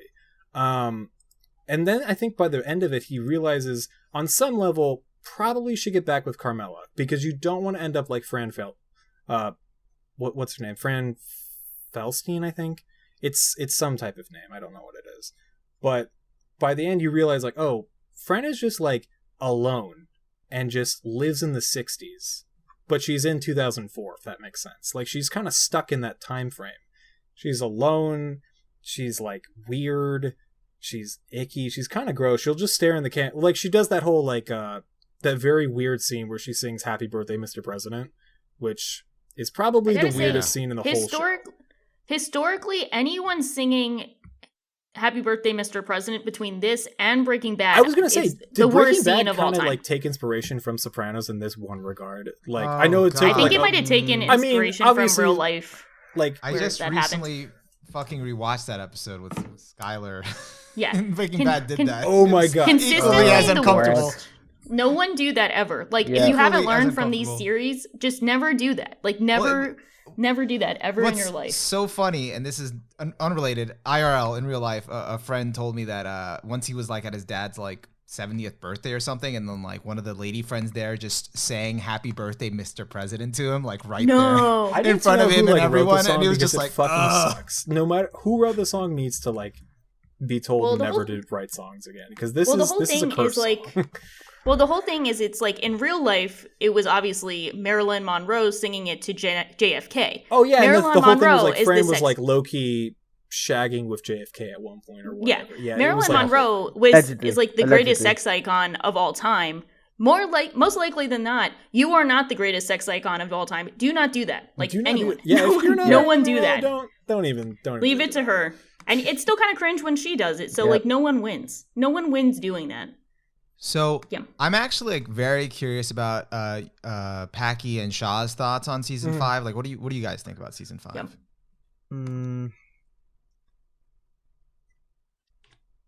No thoughts, head empty, only full of Marilyn Monroe singing "Happy Birthday, Mr. President." We could talk about that. Yeah. I can go ahead. So I think season 5 kind of blends into season 6 for me, but like looking back on it, season 5 is definitely like a very intense one where like everything is kind of building up. Shout out to my goat Johnny Sachs, definitely one of my favorite characters. Man, we should have mentioned Johnny Sachs because I think he's introduced like as early as season 1, but he doesn't become a real player until like season 4, right? Yeah, that's what I like about him, is that he's like always been kind of established as this background player, and he's kind of unique in that like he based on real life, like he works in New York because he's part of the New York mafia crew, but he lives in New Jersey because they get more land. You were telling me a bunch of people live in New Jersey, right? Yeah. Yeah. Cheaper. So it's cheaper. You get more land. You're not like a lot of people prefer that, and you can see the big house he has. So he's kind of like just kind of chilling, and you can tell that it's a smart business move because he's checking out like the New Jersey mafia scene. He's making connections. He's getting a good lay of the land, and it works for when he has to make a power play later on. But what I love about Johnny Sachs, besides just his general presence and personality, is that he's arguably like the most stand-up mafia guy. Like he's there's a wife whole guy for sure. Yeah. Like, he's the only guy who's, like, who's committed to his wife to the point where, like, when Ralphie makes the joke about him. We forgot to mention the wait. That's low-key one of the best episodes of, like, the show. Like, where they have that whole sit-down about, like, oh, do you want to fuck her for $1 million or whatever? Yeah. Yeah. Love that. Yeah.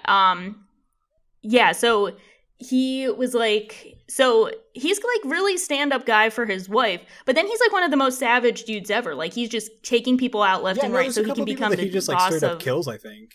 Or at least like no, there's one where he like stuffs his mouth with like a rat or something, like pisses on him. I don't know. It's some like really like gruesome shit. And you're like, oh, Johnny Sack's maybe not the coolest guy, but in some ways he still is kind of the coolest guy. See, it's like I agree with Shaw, or with both of you. Like Johnny Sack, just something about the way he carries himself and like how he's like so calm and collected when he was second in command or whatever. Mm-hmm. You know, he was kind of like really cool, and especially how he stood up for his wife, especially in the mafia where like, you know, image is like a huge thing, and he was just like didn't give a fuck.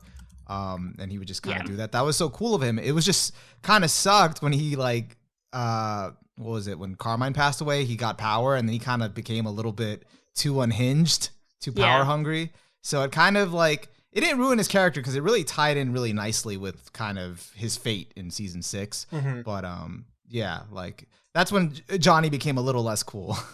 Yeah, I think he just really released that kind of like savage nature he always had. And he was acting like a dick with a lot of it. So like definitely makes him a lot less likable.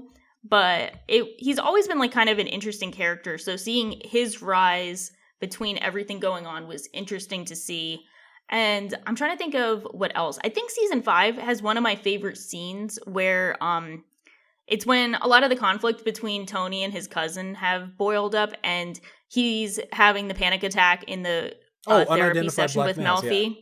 Yeah, the one we mentioned before. Yeah, unidentified black males. That episode where he reveals that the main source of his guilt between his relationship with his cousin Tony, who went to jail and just recently got out, is that the job that they were supposed to do together where his cousin got caught, he missed because he had a panic attack over a fight with his mom. So that felt like such a very pivotal Tony moment of like so much of his business and familial relationships that are on the ice are all like built him on the shaky foundation of him having panic attacks over things that have happened in the past because of his mom traumatizing him and just being the worst person ever. So like that felt like such a big moment of like, this is Tony in a nutshell. Like everything is kind of, you know, he's kind of ruined. He's kind of held back by the past. He's held back by everything because he feels so ashamed and unable to deal with this internal weakness he has as a result of his mom. Yeah. No, it is interesting that like, even though Livia is dead, Livia still lives on for seasons on end and will never go away. Love her legacy. Yeah. She's still annoying even in a legacy. Pretty much. Yeah. So like that's almost like I like that they did that like because obviously like Livia, you know, died in the show in real life, obviously. And I like that they made the decision to like, hey, let's just keep Livia around as an entity with like all of these characters. Like it never really leaves you because like you'll see Livia in like even someone like AJ. Like AJ becomes like kind of Livia in some ways, in the same way that he becomes Tony in some ways. Even Carmela has like Livia aspects. So does Janice, and it's like holy shit, God, this person just really infected everyone she was around. Disgusting. Yeah, I'd rather see Livia live on like that way in spirit rather than the CGI monster. Oh god, the CGI was yeah. Season what, 3? 3. Yeah, it was the first episode of season. It was like the first or second episode of season 3. It was really beginning on. But Paki, how did you feel about season 5? I would like to focus on the whole Adriana stuff because I think it's episode 5 where everyone assumes that she and Tony had an affair. Oh yeah, Fleshy. Is it that around the margins, or is that like, Fleshy part of the fire or something? I don't know. I think it's a regular around the margins. Yeah. And the whole episode is just filled with so much misogyny. You just feel so much sympathy towards Adriana, and especially because she didn't even do anything. She's gone into a car wreck. Well, and even the FBI thinks that they were in a relationship. Oh yeah, even the FBI really, is just really like spreading rumors like, guess who went down on Tony Soprano kind of thing. Like, oh, it was Jesus so Christ. Weird, man. It was fucking Danielle too, yeah. But there was like some definite like you can cut the sexual tension between them with a knife. You know, they would have fucked if they didn't get interrupted. Well, I was reading like this. I was actually reading about that episode today. This blog called Sopranos Autopsy. I'd highly recommend it. This guy goes episode by episode and does like a very long blog post about each one and goes into depth about a lot of things I didn't even like notice or think about. Like he made a lot of connections. Like for instance, this episode, they kind of almost link Tony and Adriana together because they both go to the doctor multiple times in that episode. Because Tony gets his cancer removed, Adriana's got the whole IBS thing. There's these like subtle connections between them that they almost kind of in a way do fall for each other at some point. And also that Tony's got like the whole power dynamic, you know. But yeah, it was actually like really interesting. It may be actually one of my least favorite episodes of season 5, but I do think it's still really good in some aspects. I do like that scene where Tony B kind of like resolves the situation by talking to the doctor about like the whole like, well, does he like, well, if Tony or Adriana were like injured in the car accident, they would have like these certain injuries on their neck or something if they were wearing a seatbelt. If the, you know, going down with the fellatio that was happened, really good. yeah, Yeah. love that. No, it was That's great. what made it like really funny in a way. It Yeah, was it's just actually like really. they're all like gossiping about Very, it. very logical too. The funniest part about that scene was the fact the doctor really wanted out of the car. Oh, dude, he didn't was wanna so be like there. fucked. He's like, I think he did like what an 18-hour shift or something. I was like, I just want to go home, dude. Fuck these mafia Yeah. dudes. He didn't even want the money. It was just so funny, man.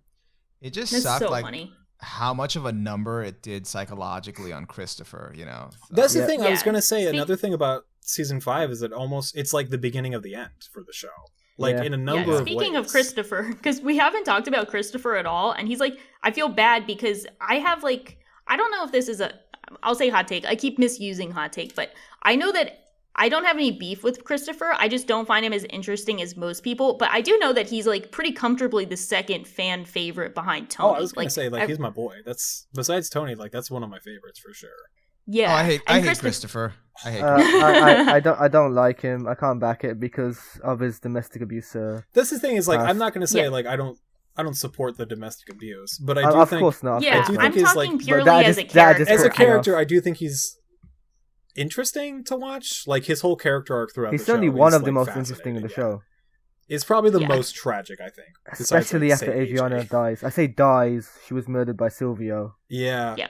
And Christopher and Tony which via is- essentially all of them. Yeah, pretty much.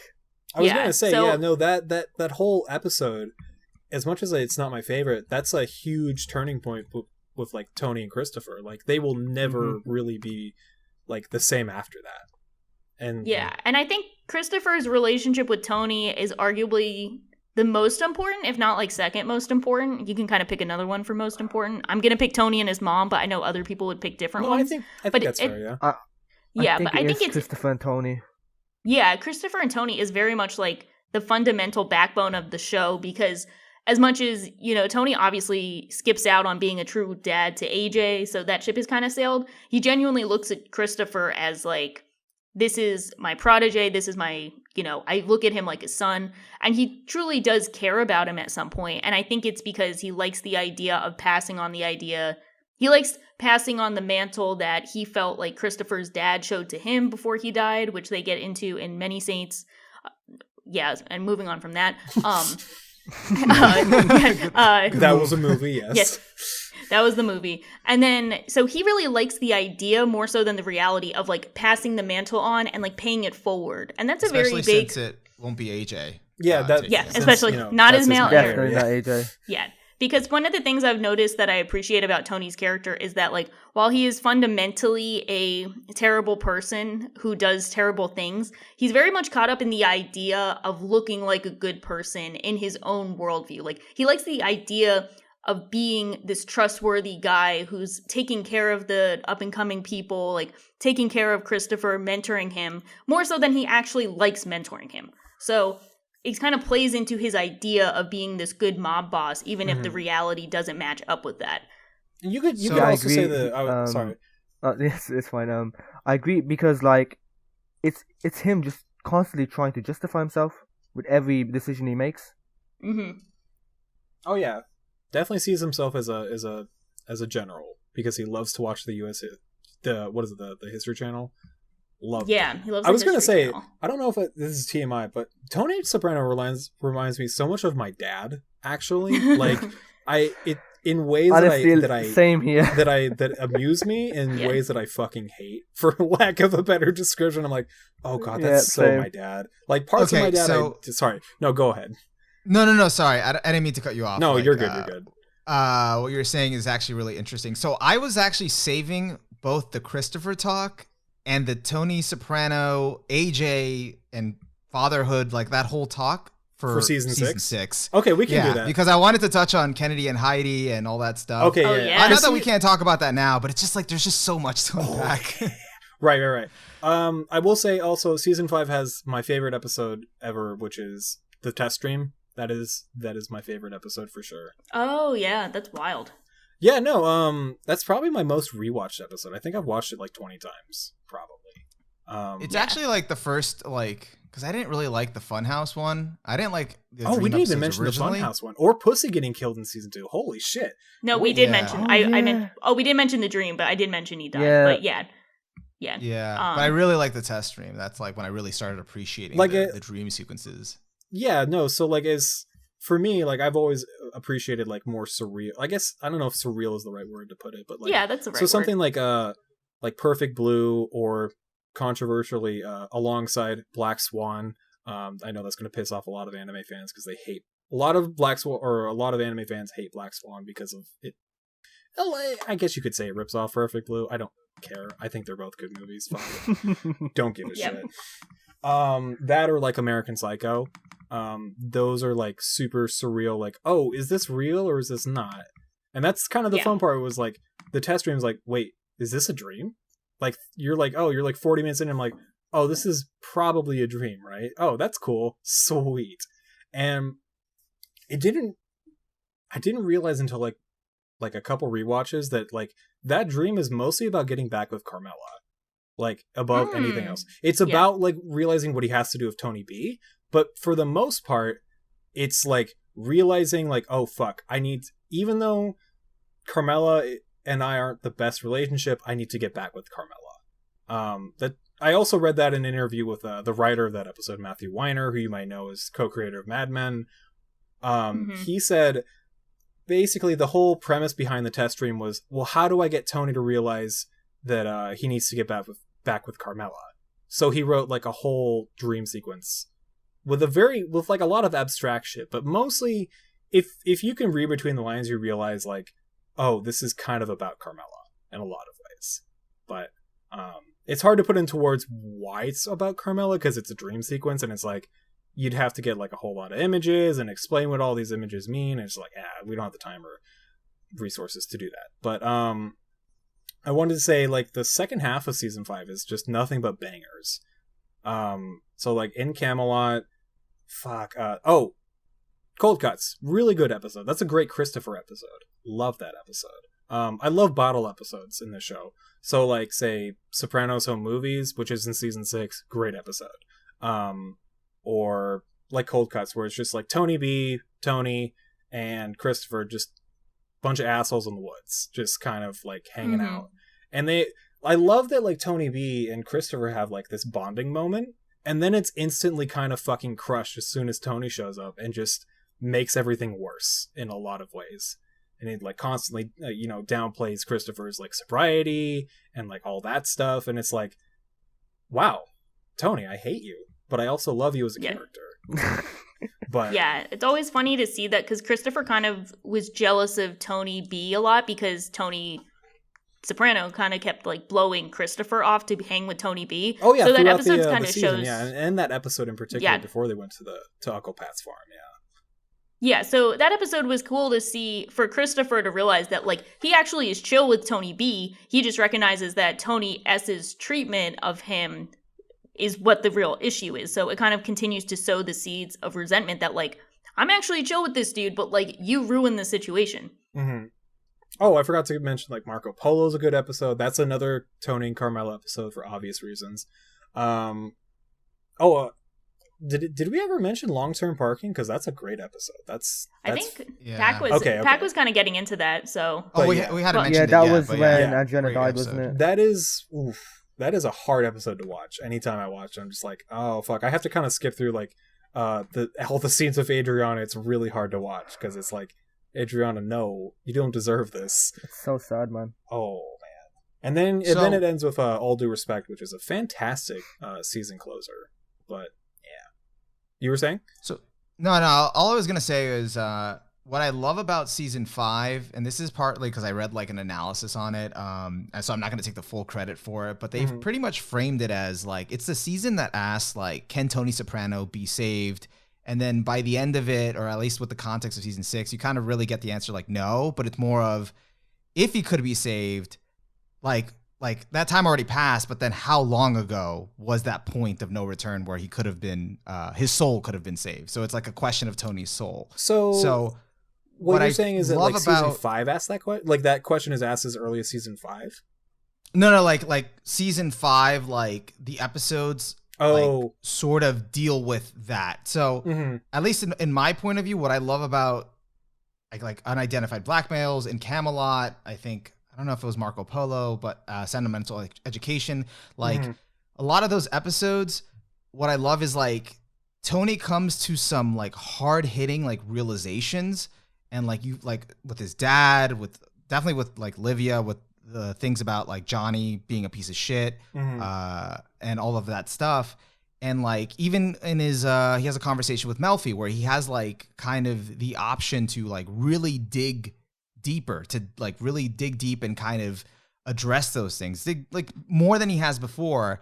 And he sort of, as you see in season 6, he sort of just chooses to walk away from that. You think he actually, the thing is with season 6, you think he's going to walk away, but then like season 6B rolls around. It's like, oh, back in black. Nope. Tony is Tony for sure, kind of thing. Well, I meant like he walks away from looking deeper. Oh, like, yeah, no, yeah, just, for sure. Yeah, for engaging more deeply. That's why in season 6 he's just so dismissive of all the therapy sessions, and they don't even matter anymore because pretty much at season 5 I was like, nope, he's Tony, and that's kind of it, and that's what he's going to continue being. Yeah, so that's why I love season 5. That's an interesting. I mean, now that you mentioned that actually makes a lot of sense. I always saw it as like a season about relationships, but I think the relationships relate to what you're saying. I think Tony. Yeah, but that's actually a good framing. Yeah. Too. I didn't even think about that either. When you pointed out it's about this and that, I'm like, oh, that's true. It's well, that's the thing, is like each season is like kind of about something, but I've seen people describe as like each season is like all 13 episodes are a bunch of triangles, and they all like come together into the shape of a big triangle, and that they all kind of connect in some way, and they're all kind of different, but they all kind of connect in some big broad way, usually. If that makes, I don't know if that sounds like pretentious, but like that's kind of how I see it a lot of the time. So like say like even like season 3, to go back, is like episodic. Each episode connects in some way, not just plot, but like character relationships, character study, thematics, all that stuff kind of connect in some way, even though it doesn't feel like it connects, if that makes sense. But so like a jigsaw, essentially. Yeah, it all like they're pieces of a puzzle, and they all kind of connect to each other in some way.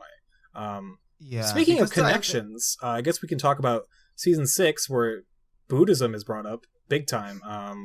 With like episode 4, I think. Where actually no, not even episode 4. They have the Buddhist monks and the Kevin Finity shit, and it's like, oh, we're all connected. We are also the tree that's like right next to you, kind of thing. Sorry, not to cut you off, but I almost wanted to segue into season 6 like super quickly. No, but... let's do it. Let's do it. Okay, season 6 is. So if I didn't like season 5, I would say season 6 is almost like the perfect Soprano season for me. Like it's basically like everything that the show's been like talking about for 5 seasons, and then like really hits you over the head with it, but like in a good way almost, if that makes sense. It like really lays like what the show's been talking about for how many years it's been going on, if that makes sense. How did you guys feel about it? Yeah, I mean, it is kind of like you were talking about the triangle, but I think in a similar sense, it's kind of circular, where it's like you have the sense of, you know, Tony is in the coma. I'm not sure when he's in the coma. I think he's in the coma. Episodes 2 and 3. Yeah. Okay, 2 and 3, he's in the coma, and then a funny part is that Paulie is annoying him. I gotta say, that's probably like one of the funniest scenes in the whole show, is where like Kevin Finnerty is like trying to like, I don't know if he's like hitting the ceiling or something, but he's like trying to like turn down the racket or something, and it's just like you can hear Polly talking in the background, and you're just like, oh my god, this is how Tony actually feels about Polly on some level, right? But So good. Yeah, it's so funny. So it's interesting because it's like Tony does almost die, and then he kind of learns to appreciate the aspects of life that he wasn't able to before, and then you so slowly see that kind of optimism chipping away with the famous quote, if every day is a gift, but why do some days have to be socks? yeah, It's why does such it a have to be like a perfect pair of socks? Yeah. it's such a perfect encapsulation of like how he's just going to be depressed one way or another, and it's unfortunate that he's unable to kind of view, that still kind of maintain that sense of optimism and gratitude he has towards being alive again. Mhm. So I think it's interesting to see how in the second half he just slowly loses everything more and more because of his inability to truly change and like actually make an improvement in his life. Mm-hmm. No, I agree with that. Paki, how did you feel about those episodes of seasons 6? One, I can't stop thinking about the video episodes, so it's kind of distracting me from all the other ones. if What, I'm gonna be Sopranos home completely videos? honest. Yeah, no, Live Free or Die. Oh, yeah. I just realized Breaking Bad totally just made a reference to that in their season 5 premiere. Sorry, not to get off track, but just realized that. But Yeah. I mean, the dream sequences, it reminds me of a Leftovers episode as well. I'm pretty sure it had inspiration from that. mm-hmm. So I couldn't stop thinking about the Leftovers episode, even though it was likely inspired by the Sopranos episode. Right. So that's kind of funny. But yeah, I can't stop thinking about what happened with Vito. So which I is guess a we could talk whole about nother thing. Vito a little bit, because like on one hand, I think Vito's arc makes sense in the context of the show. On the other hand, I think it's a little outdated for what it is, if that makes sense. I actually think I kind of disagree. I think it's actually like really ahead of its time and still kind of fits even so to like today. for like I think Yeah. for 2006, so season 6A came out 2006, I think, which was, I mean, I think Vito coming out of the closet, I guess, that was a big deal at the time. But like, if Well, he didn't really come out. I guess he was Yeah. coming out, he was forced found Kinda out, got right? caught. Yeah. Yeah. That was like, I guess that was more of a big deal in like 2006. But I've read a lot of like criticism from like people in the LGBT community, and that seems to be actually their least favorite aspect of the show is the Vito thing. More often than not, most of them thought that was just kind of, for like 2021 standards, that was kind of like outdated. Like there was more that, I guess a lot of their critique was Vito's only like defining character trait was that he was gay, if that made sense. There wasn't really anything about him. So like a lot of the things with like, say like Ralphie or like other characters is like usually before they die, you kind of learn a little bit more about them, if that makes sense. With Vito, and this is basically like their criticism, not necessarily mine, but I kind of agree with it. Is that like Vito isn't like that deep as a character beyond the fact that he's gay, if that makes sense. Yeah, I think I still fundamentally disagree with it because we had so many episodes dedicated towards, Vito making it out, and he finds this cute little small, call it like a bed and breakfast town up in It's New Hampshire. New Hampshire or something. It's kind of very Wizard of Ozzy, actually. The way that he just kind of gets there in the rainstorm and Yeah, it's very like Victorian and feels very it's a very old-fashioned place, and he kind of rebuilds his own life there and he starts writing and stuff. And I think actually Vito's character arc, it's funny you mentioned these characters because I probably put Vito as a character above most of the ones you mentioned, because I think his character arc is so important because it mirrors what's going to happen with Tony, which is, and later Christopher too, to a different degree, is like, he gets outed against his will. He finally has escaped to a place where he's accepted for who he is. No one is like holding him to any sense of, I guess toxic masculine ideas. Like he's not held back by anything. He can accomplish any dream he had. He's with like another guy living like happily with him. And he realizes that like his addiction to the life of having money, of having that status, of having that power is so much more important that he has to go back fully knowing that he's risking his life. And that's something that idea of falling back into those toxic habits, even when they know that they will get them killed, is kind of a central theme for the series and like is especially central for the overall season and is what eventually happens to Tony.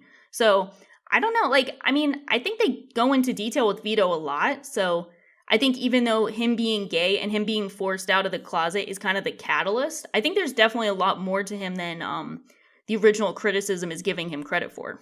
Right. I'm saying I'm not really like, it's not really my criticism, but I kind of agree to. Yeah, I'm it just to speaking. some extent. Yeah, I do think I'm just that speaking it plays well into the fact that like a lot of these mobsters just cannot take the fucking regularness of life.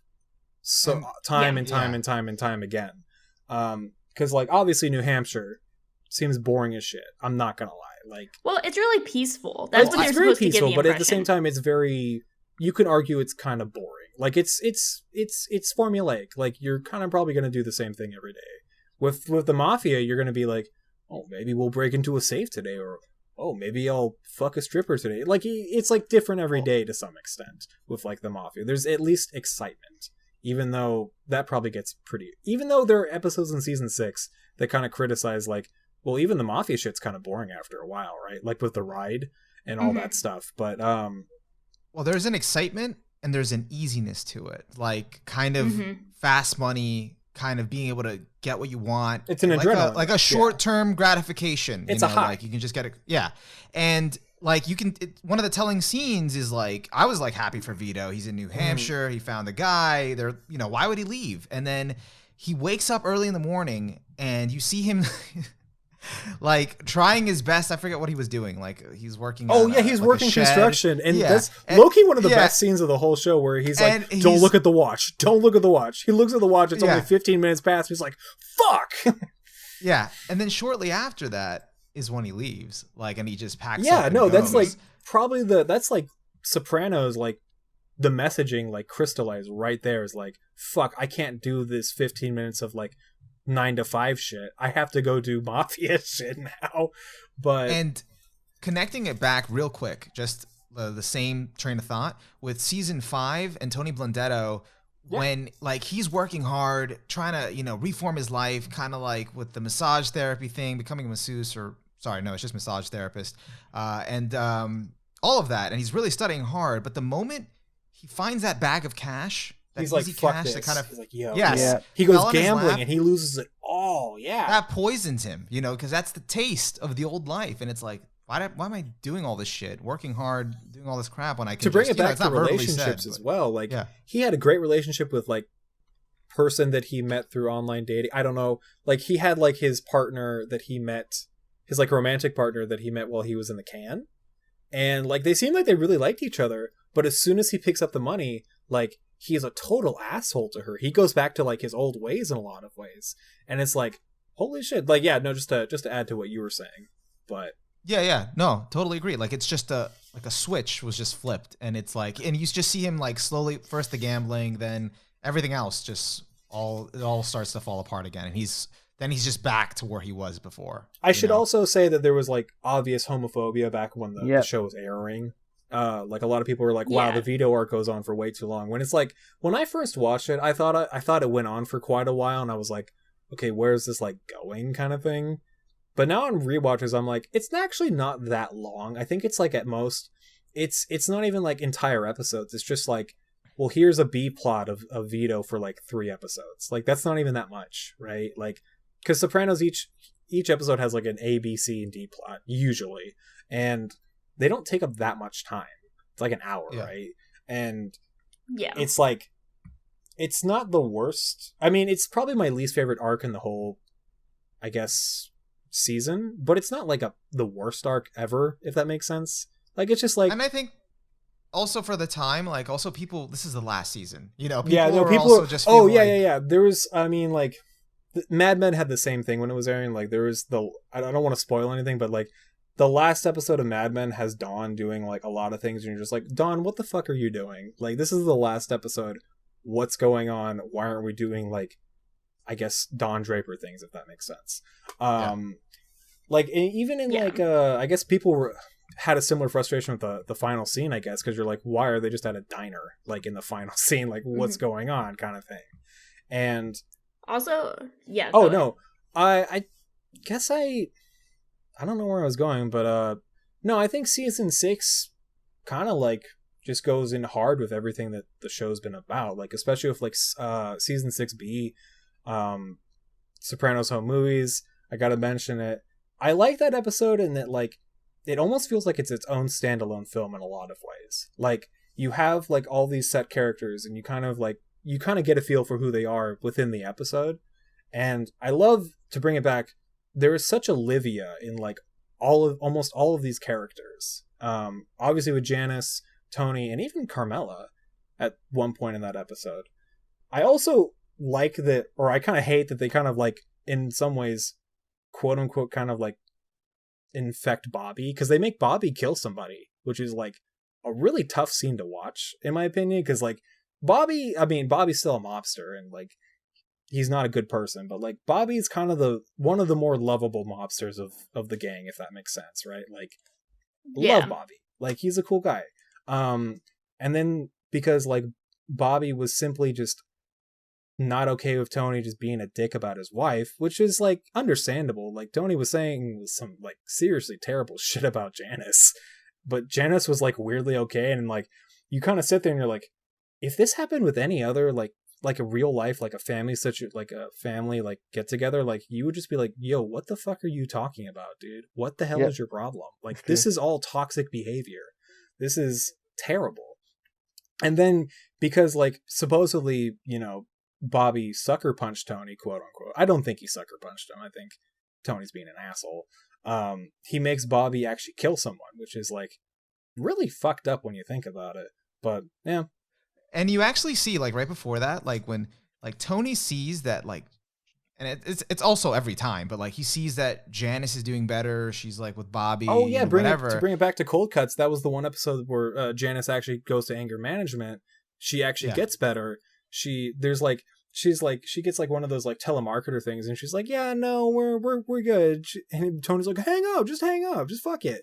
Like, and then like, she's like totally keeps her cool the entire time, and then Tony just cannot fucking stand it when like people are doing better than him or better themselves compared to him. And he just wants to bring them down to he his has to level. bring them down to his level every single time. And he gets like the smirk, you know, it's like, yes, you know, I'm I just wonder what proving to you Harpo's that you are eating what for you his are. Sunday dinner. Oh, Jesus. No, I guess I'm curious what you guys, did you guys notice like a difference between Tony in season 6A and 6B? Like, Tony is like, oh, wow, Tony's significantly like worse in 6B as like a person, because like in 6B he threatens to almost like, okay, so when like they drive to meet the Canadian guy, there's this feeling like, is Tony gonna kill Bobby? Because like this feels weird, right? Because this has already been like shown with Pussy, because it's like Tony's like, hey Pussy, you want to go see a boat, or you want to go on the boat? And like Pussy kind of knows he's probably gonna die, right? Like there's that moment you're like, oh, this is gonna be my last trip. This could be potentially as like Bobby's last trip. I'm not saying it really is, but like you kind of get that feeling like, oh, Tony could theoretically just kill Bobby right then and there. He does the same thing with Polly in the was it Remember When, I think, where they're on the boat, and he's looking at that axe or that like sharp thing on the boat, and he's like thinking about killing Polly for like a quick second, and probably because Polly like caused a lot of problems with like spreading that joke about Ginny's sack all those seasons ago, which was in a lot of ways like a huge problem. Like that was a huge downfall for Tony. Like had Polly never done that, or just kept his mouth shut, probably would have been in okay shape for a long time. But it seems like, because, you know, obviously Tony's like way worse. Like he also kills Christopher in, what's it, 6B? Yeah, in Kennedy Heights. I know you wanted to get there at one point, but like he does like suffocate Chris, which I mean, I guess I get, because he is kind of a liability, but like it's like it almost feels like a moment too far, if that makes sense. I don't know how you guys feel about this. I couldn't believe it when I saw it. I was like, no way, he just did that. Yeah, I had to rewind. I couldn't believe it. Yeah, because it's like Christopher was like, well, it's Christopher, right? Like you would never kill Christopher. He's like it's like the son you never had in a lot of ways. And it's like, oh, he just went and did that. and then was like fucking pissed that everyone was grieving about Christopher the entire episode, and he was so pissed that he went to Vegas just to go like fuck a, what was it, like a prostitute, I think, like a prostitute. No, it was Chris's gromar. Yeah, it was a. Yeah, it was like a. Yeah, it was some. He one fucked of his girl after gromars, he killed her. just to like Yeah. almost kind of get back at him for something. Oh, right, because I It was forgot deeply Cleaver. psychotic. That was another thing, right? Cleaver. Sorry, I didn't want to. right, cut yeah. you off, Paki, but And it was also getting back at him for Juliana, and then yeah. like that whole thing was like kind of mounting up for a while, but it's still like seeing him do that was probably like one of the like worst things I've seen him do. I think for me was like killing Christopher. That was probably the hardest. I So- think that might be the worst. I do considering have his some thoughts relationship. on this, but Shaw, did you have anything to kind of say to the question whether like you felt like there was a difference between Tony and 6A versus 6B? Yeah, I think I kind of touched on it a bit before, but I think it's essentially 6A is Tony trying to find ways to appreciate his life, and 6B is him failing to find reasons to appreciate his life, which leads to him essentially just kind of ruining all the relationships around him and getting in a deeper depression than he was ever in the series. So, Okay. yeah. I personally didn't see a drastic change. Like, I definitely like, there is a change. Like he's, he kills Chris and he does all these bad things, but I kind of all see it kind of together with season 5 of that. Like once he stops engaging with himself, like trying to actually address these deeper issues, even though like he's like appreciating life in 6A, it's kind of like on a superficial level. He's not really in kind of engaging those deeper issues anymore, like to try to actually change, to actually put forth an effort. Then it's just kind of like a process of just a steady decay into 6B, which I mean, I was still super surprised at how Chris died and that he killed Chris, but it's sort of like we were just saying, like a buildup, and it wasn't like, I don't know, I just felt like it was all just kind of coming. I think that's yeah, true, go ahead. yeah. Sorry. Oh no, I was gonna say like I think a lot of the thing with Sopranos is like there's not that many twists in the show. Like you can see when characters are probably gonna die at some point. You just don't know how and when, if that makes sense. Like you can see that the writing is on the wall for say Adriana. You just don't know when.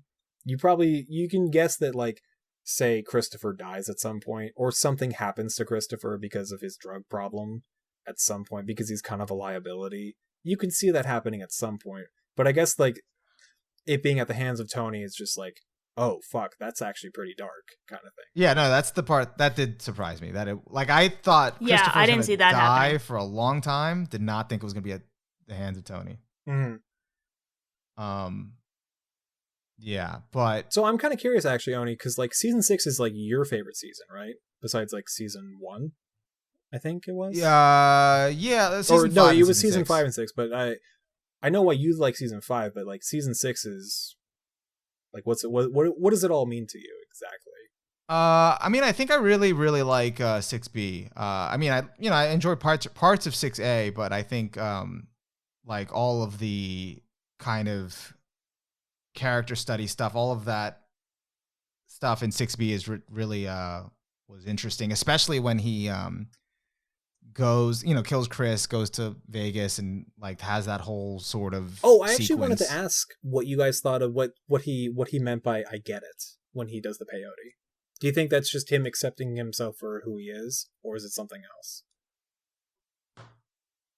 So like I sort of I read an analysis on this, so I'm Fair like, enough. No, I think there's a lot of great analysis out there. That's so one of the fun really part about cool the show. ones, and that's why I guess I really appreciate this part of the season, is that in that moment when he says "I get it," one analysis was saying that he realizes that he is the villain, like he is the little devil that he saw in the casino. Yeah, I was gonna say like Um, that whole like when he's in Vegas, it almost feels like he's in hell, like to some extent. Like it almost Yeah. is suggested that he's in hell. But yeah, I get what Like you're saying. he accepts like he's the bad force, like everything that he does in his life, every time he tries to do something good, which he has been trying for like since season 1 and just constantly failing, he just accepts that he just is the person that makes things worse. Mhm. And that is his role in like life, or like in the people around him, and everyone that comes near him kind of get ruined, but he's the one that mooches off them and keeps surviving, like, gets to reap the rewards or whatever they left behind.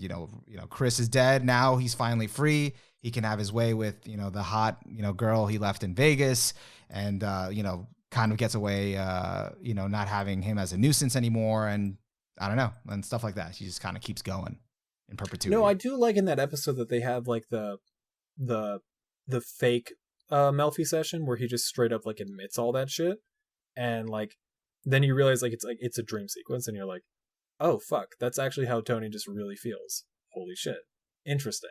Because I think after that there's another one where he's like kind of being a little bit honest about like he's not being very like positive about Chris after the death. He's just like, well, he was like what, the biggest blunder of his career, I think he says. Just a lot of really unnice shit.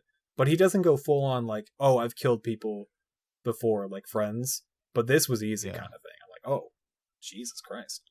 When I was rewatching the pilot today, there was kind of like hints of that sort of feeling towards Chris, not like super overt, but he's kind of narrating or telling to like Melfi, like, oh, I kind of wish it was like, if it was like the old days and how kind of like, your crew was back then. And it kind of juxtaposes it against like Chris, like, in the car driving him and not like being competent or kind of giving him like, like kind of doing his job correctly or whatever. So it just kind of gives you that feeling of like, he really doesn't like, I don't know. He doesn't like how kind of Chris is as sort of, he thinks he's incompetent pretty much. No, I think it's interesting, like, because I feel like Chris and Tony have like kind of resented each other even before like the whole Adriana thing. I think they've almost had like they've gone back and forth the entire show, and it's just kind of whether like what's going to be like the straw that breaks the camel's back at some point. And obviously it was Adriana, but like there was I don't want to say it wasn't a match made in heaven, as Carmela would say, but it was like this relationship was never going to go anywhere like positive. Obviously, that's the thing with like any of these relationships with Tony, is that none of them go anywhere good, and that seems to be kind of the point. Obviously, Shaw, how did you? Did I already ask you about season 5? But like, yeah, okay, yeah, I kind of talked about season 5, but I think we've all kind of discussed most of the season 5, early season 6, and I think we should give OniMaru the chance to talk about the Chris Tony. Oh yeah, sure, Chris Tony thing, Kennedy and Heidi, because I'm interested to hear the. Yeah, I was gonna get into that, but I wanted to let Shaw, if you had anything to say. I know I've been rambling on. No, actually, go interesting. ahead. Guys, can I be right back real quick? Oh, yeah. Okay, cool. I gotta use the bathroom. Cool. Cut this out. Fair enough. Yeah. This means I can talk about Kevin Finnerty and how cool that shit was. So, like, obviously, I'm really into the dream sequences. My favorite episode is the test dream. I loved all the dream sequences from the beginning, starting with like Isabella. And I mean, I guess you couldn't say the coma sequence is really a dream. It's more like, would you say it's kind of like a limbo or purgatory kind of thing? Like, I'd still call it a dream. I'd call it a dream sequence. I know David Chase specifically says it's not a dream sequence, but like, tomato. Yeah. Yeah. I mean, there's the same function kind of thing. It's the inner. It's Tony's inner consciousness. Like that's what most of his dreams are. So like it's kind of, yeah, like you said, tomato. Yeah. For me, I always kind of interpret it as like a sort of a limbo or purgatory situation, because like there's like almost an afterlife feel to this, because like he's like in Costa Mesa and he's like, oh, what's it like around here? And the bartender's like, oh, around here it's dead. And you're like, oh, really? Okay. Yeah, I'm like, oh, yeah. I'm kind of curious how you felt, because like this was like kind of a big deal when season 6 aired. Is like you had season 6 premiere. And like Junior shoots Tony, and that's a big like that's a plot heavy episode. You learn a lot about people. Like you learn about Eugene. There's a whole lot of like big plot things happening. It's a very, I guess I already said it's a plot heavy episode. But then the next episode right after that is like kind of a fuck you to fans. I guess in a way, because I know David Chase was like did a lot of like dream sequence stuff because he knew that fans didn't like that, and he just continued to do it. That's kind of one thing I actually like about David Chase, is that he just doesn't give a shit about what fans think to some extent.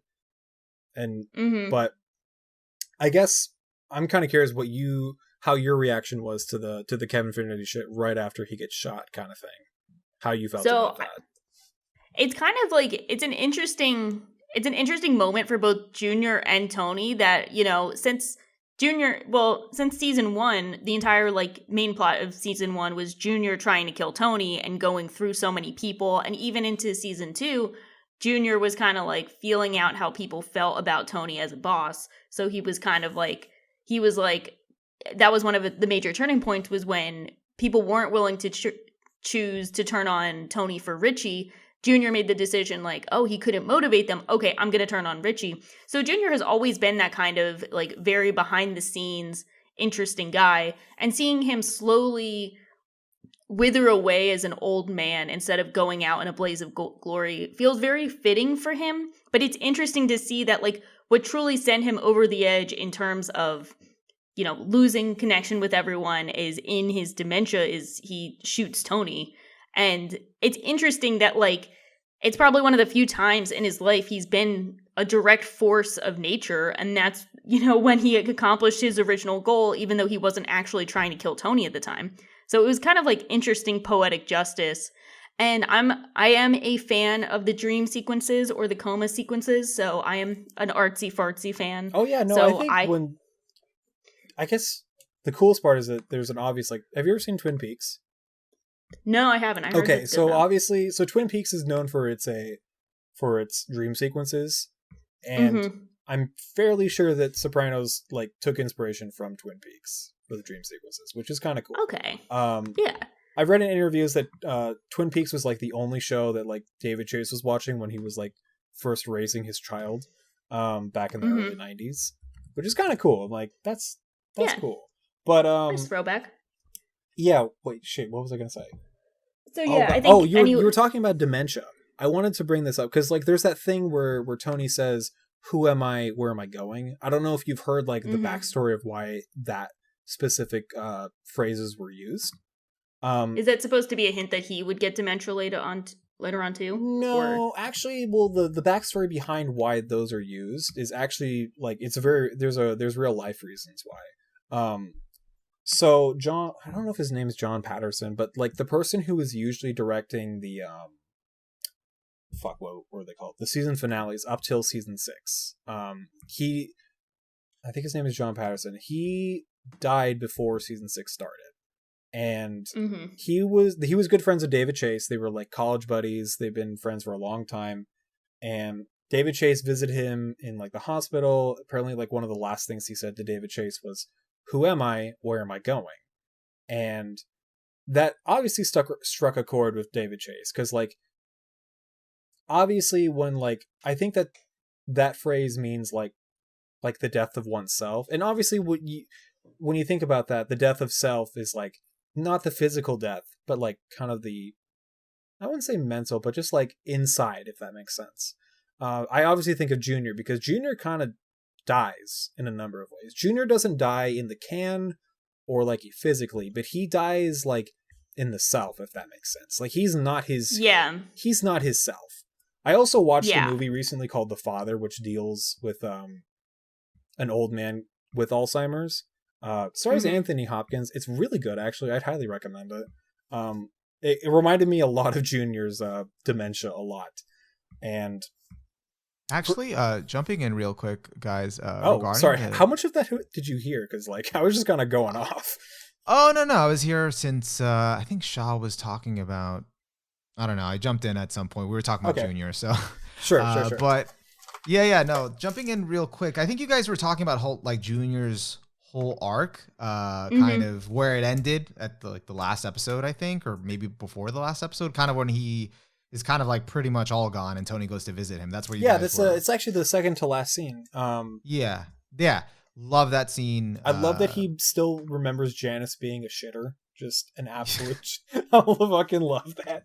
The show doesn't forget its humor, even if in its darkest moments. Yeah. But it's it's so representative of just, and I'm pretty sure you guys said this already, but like it just none of it matters, Yeah. Like, you used to run North Jersey, and that's what Tony's telling him. And it's like, he just wants to stare at And the, then the Junior's just like, beautiful well, that's sky. nice, I guess. And it's like, Yeah. oh, yeah. Yeah. like- None of it matters. And so, yeah. Oh, and on the artsy fartsy and dream sequence thing, one thing I did realize about myself with my Sopranos viewing was like, I guess the first season to like the fourth season, mostly I was kind of just at some point just watching it for the plot. So I wasn't like as interested. Like I did like I loved the therapy sessions, but I don't know. I guess I just wasn't feeling like to like analyze the symbols in the dream sequences. But by the time I'm more so like 4 to 5 and 6, I was more in that headspace of like really digging deep into the character studies and like the symbolisms and how it all tied together. So I guess like my experience just changed halfway through, but. Mm-hmm. No, it's interesting Yeah, that you mention what's it called? The scene with Junior where he just doesn't give a shit and nothing matters. That reminds me of another scene in season 6 where Carmela goes to Paris and she's looking at the ruins, and then she realizes like, oh, none of this matters. It's all going to wash away eventually, which calls back to the same idea that like none of like like Livia said, it's all a big nothing. It's not going to matter in like a number of years. None of this matters, which is kind of a dark outlook on life, but it could be turned positive if you have the right perspective, I think. And actually, another parallel that I realized I don't think we touched on it yet is Johnny Sack's death in 6B. Stage 5, five. which is funny because I've seen people compare that when they say stage 5, because there's no stage 5 in like cancer. People will compare it to the 5 stages of grief. Which is like, that's actually really fucking interesting. I'd have to think about that more, but it was an analysis I read, but I don't know what you were going to say, but something I wanted to mention. Oh no, I don't have much to say. I was just going to say that like it's interesting how. Now I know what you're going to. Sorry, actually, go and say it. I was about to maybe say the point for you, but I want you to say it. Go ahead. I feel like it's an example of just one of that whole notion of nothing matters. Like he just got like power, not too long ago. Well, technically he got sent to prison, but he still, had some level of power and influence, and then death just came. And it kind of ties back to even Soprano home movies, I think, where Bobby is telling Tony like, you won't even see it coming sometimes. Oh man, I have so many thoughts on that Which because yeah, we can I think tie it back to the now end. that you but, mentioned yeah. like we should Johnny probably Sack dying, we I guess we can talk about the ending because like. Wait, Well, let's Shaw, you let, had to say something? Oh, sorry. Yeah, let's let Pac talk a bit Oh, because we haven't heard from them a bit, I and didn't then know if let's Paki go was into back yet, ending sorry. talk. Yeah, let's go I've into been back ending for a while, talk. actually. Yeah, the thing I with noticed that you've Junior been back. is- Okay, I didn't notice that. The thing with Junior is that he's a survivor. He's like a cockroach. So it's fitting that the only thing to take him out was technically himself. Yeah. That's all I wanted to add to that. Yeah, I agree. Junior's own insecurities, is pretty much what took him out. I think it kind of, I guess using Junior is a good transition into the last episode. I think what's really interesting about the way Junior goes out, and as well as the way the show goes out with the last episode title is Made in America. And it's interesting that Junior goes out because I think he's kind of like metaphorical he's kind of like the personification of the entire metaphor that they've been kind of hammering home, which is kind of like the U.S. losing its culture, kind of the disillusionment with the American dream. Because you see in the background, one of the subplots is, Patsy and the other members of the crew, they're going around and offering protection money, or they're collecting protection at money the from all Starbucks, the right? small, Like, yeah, and the where Starbucks like people they're are going around no, collecting. We count every bean. We can't do that, bro. Yeah, they're kind of like you're coming face to face with corporate America that's taking over the small businesses, and how they can't provide protection money to Starbucks because it's They a can't completely muscle different their way entity. through it, yeah. And Patsy at the end is so like, it's so much for the little guy. I'm just like, Patsy, you really cannot say that. Like, seriously, Yeah, you are like, not you the guys little are guy. thugs. Like, shut the hell up. Yeah, I think so. You kind of see this little guy kind of getting the shit end of the stick. So it's kind of like all of these small businesses, the really like, the Italian culture part is getting run out by, Chinatown. It's like they're kind of losing their America just as Junior is losing his grip on his own life. It all so washes it's kind of away, like this, basically. Yeah, this slow disillusionment. Everything's dissolving before their eyes, and I think that's kind of like it's kind of the overall metaphor of the last episode. Is it has this weird way of transitioning into like corporates taking over, losing culture, losing your sense of self, losing the glory days, and that's why it's really fitting to see, everything comes to an end, whether, Tony did or didn't die, the show came to an end. So his story is over, even if he's not over. Well, actually, yeah, I think that's interesting. I kind of wanted to mention, like, with Johnny Sack dying, is that, like, I don't think he expected to die from lung cancer, if that makes sense. Like, he was just smoking, but it's just, like, a lot of people back at least in the 2000s, were just smoking cigarettes. And there was, like, a lot of, like, doctors saying, like, hey, don't smoke cigarettes. I remember in the 2000s, that was almost kind of a big deal, but, like, a lot of people just didn't care either. And I noticed in a lot of ways, like, you don't know how you're going to die in this show, if that makes sense. And I think that's kind of, here's where I get really pretentious. I think that's kind of true for life as well. Like, when Bobby says, like, you don't hear it when it happens, what he means is not so much like you're going to die in a diner, but like, you don't know when you're going to die and you don't know how you're going to die, kind of thing. And it's like, life can come by and you don't even hear it when it comes by. Like, it's a moving train, but you don't hear the train, if that makes sense.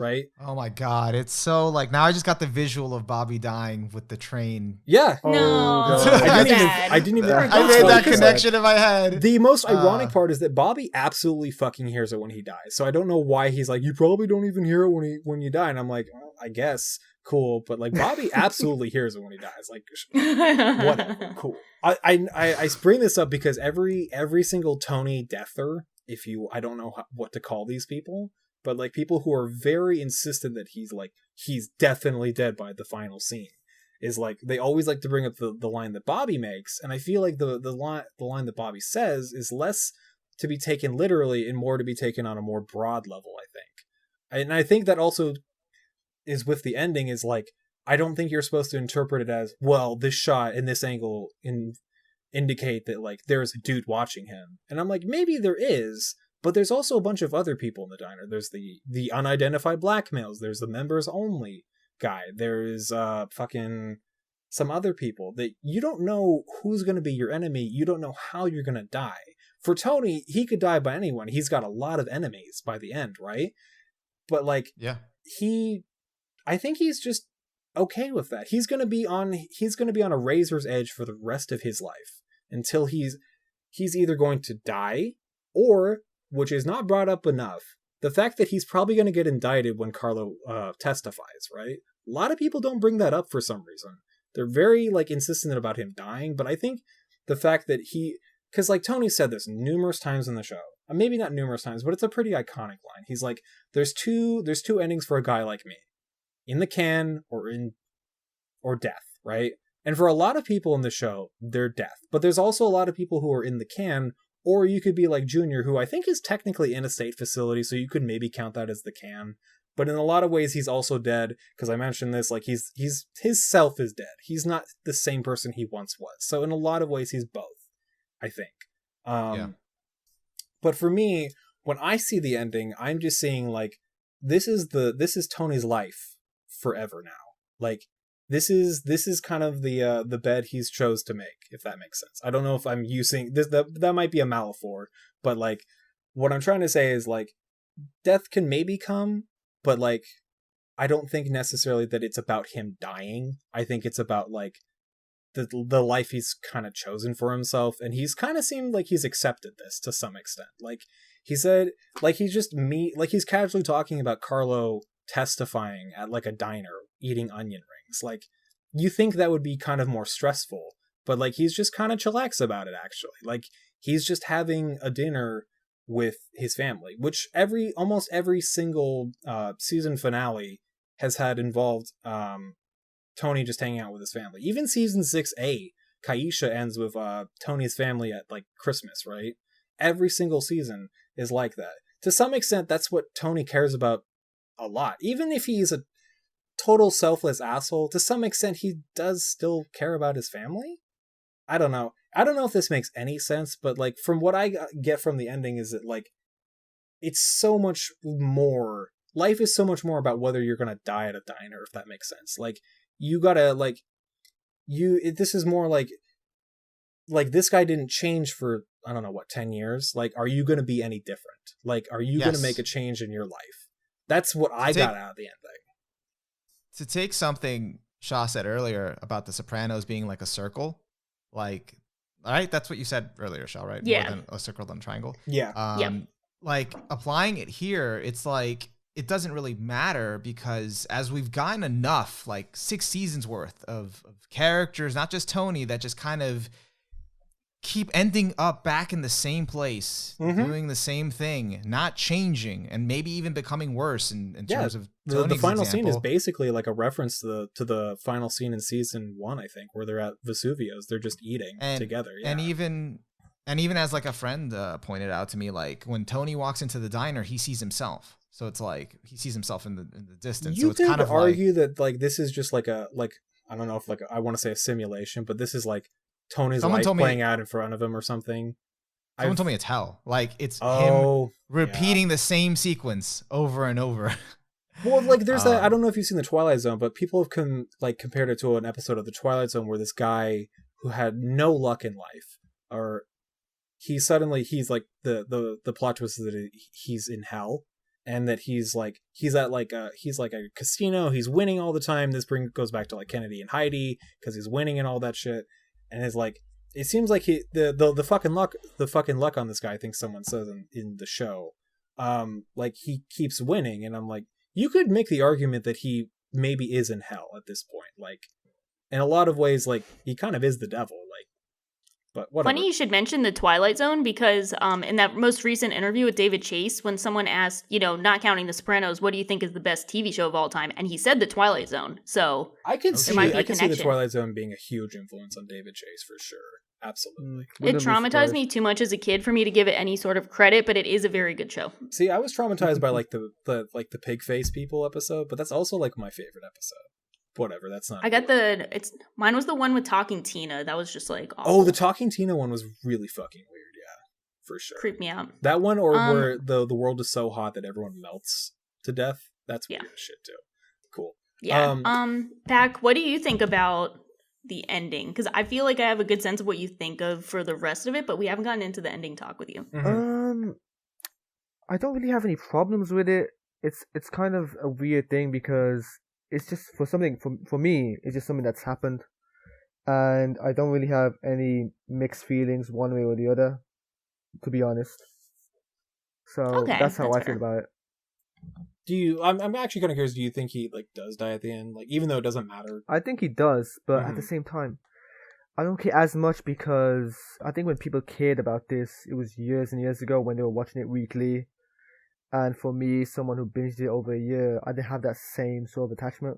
That might be the case. Why? Well, it also, now that you say that, it also mattered a lot more to people back then because it also would confirm to them that there wouldn't be a sequel and people wanted more. So if Tony died, because James Gandolfini was still alive at the time, they could still, like if he didn't die, they could still have a sequel. They could still have more Sopranos. Mm-hmm. That's true.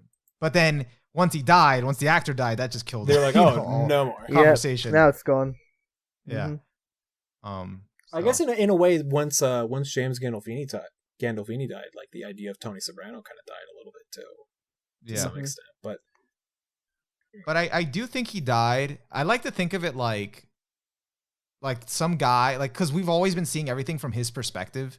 So like some guy probably came from the side, shot him with a pistol, and that's why like everything just kind of goes black. So it's interesting that you said you've never read that one like famous analysis, but like that's basically what that analysis is talking about. Yeah. Yeah. I mean, like I also think it doesn't matter. Yeah. So like I'm like because at the point is you basically it cuts off your connection with Tony, and that's all that it matters, whether it's death or whatever.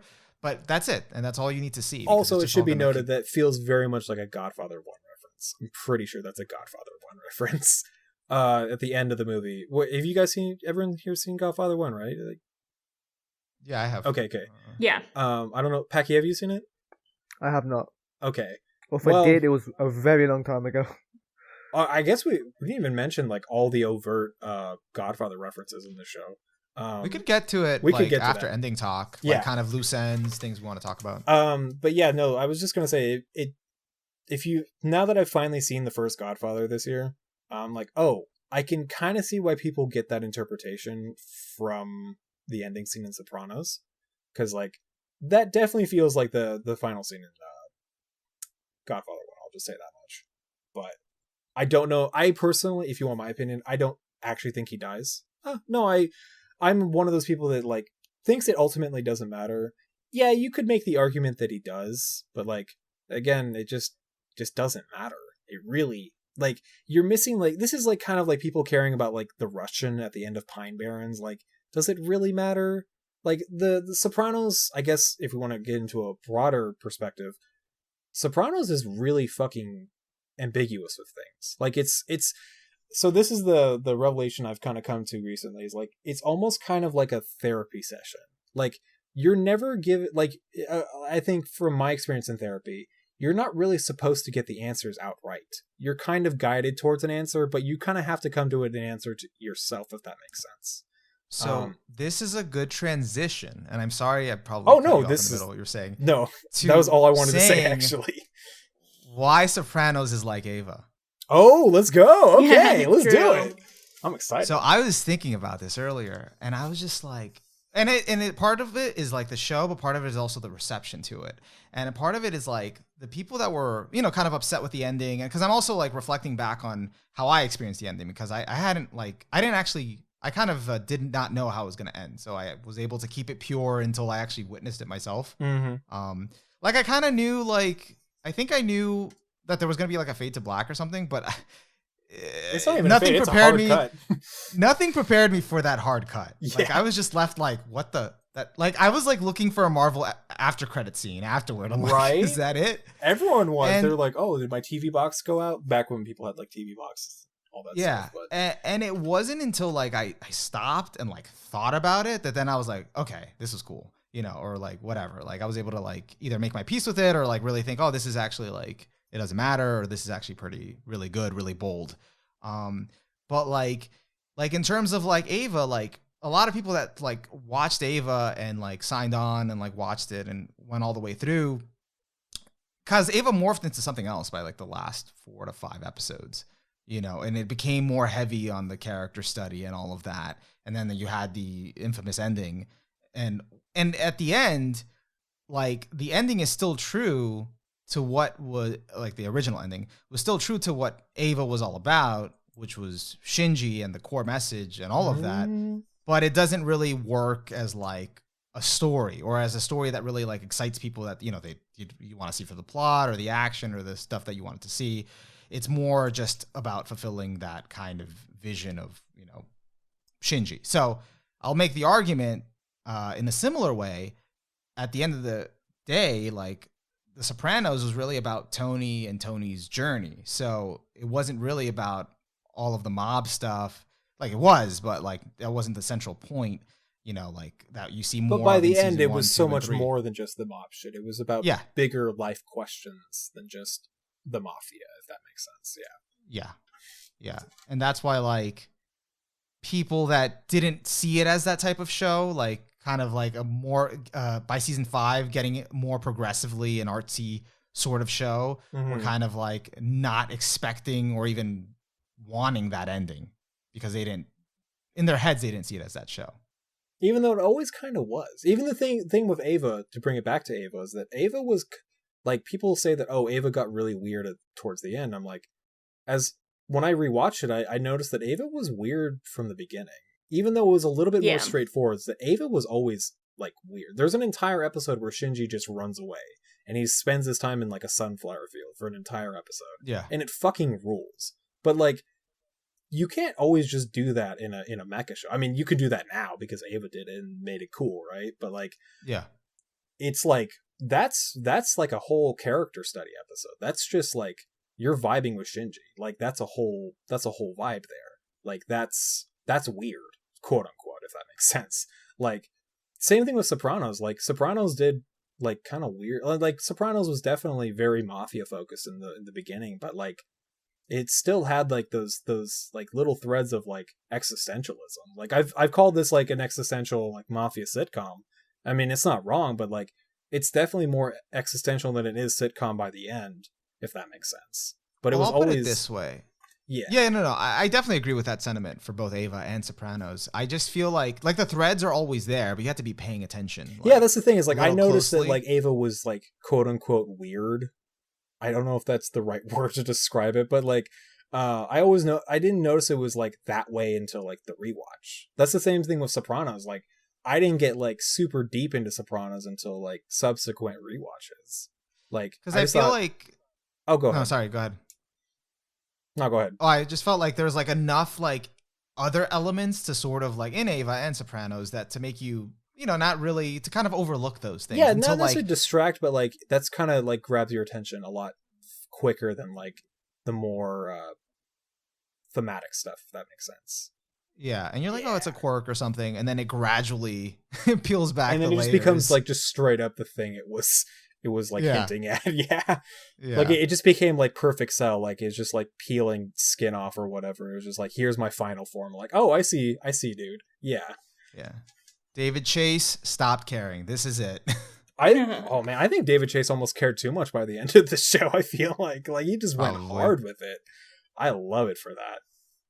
And it was so visually like impressive, especially that was it the Kennedy and Heidi episode, or was it the Second Coming? Which one was the episode where he went to Vegas? Was it the same episode it was he killed Chris, Kennedy or the and episode Heidi. after? Well, actually, you mentioned this just as a side thing.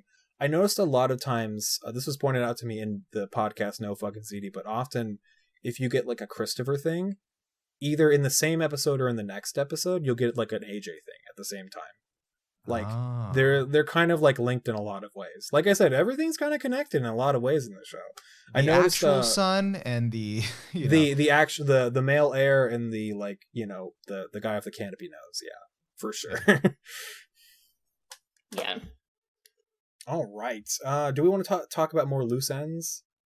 I wanted to mention that I guess we've kind of mentioned this before, but like Sopranos is legitimately probably the funniest show I've ever seen in my life. It is morbidly hilarious.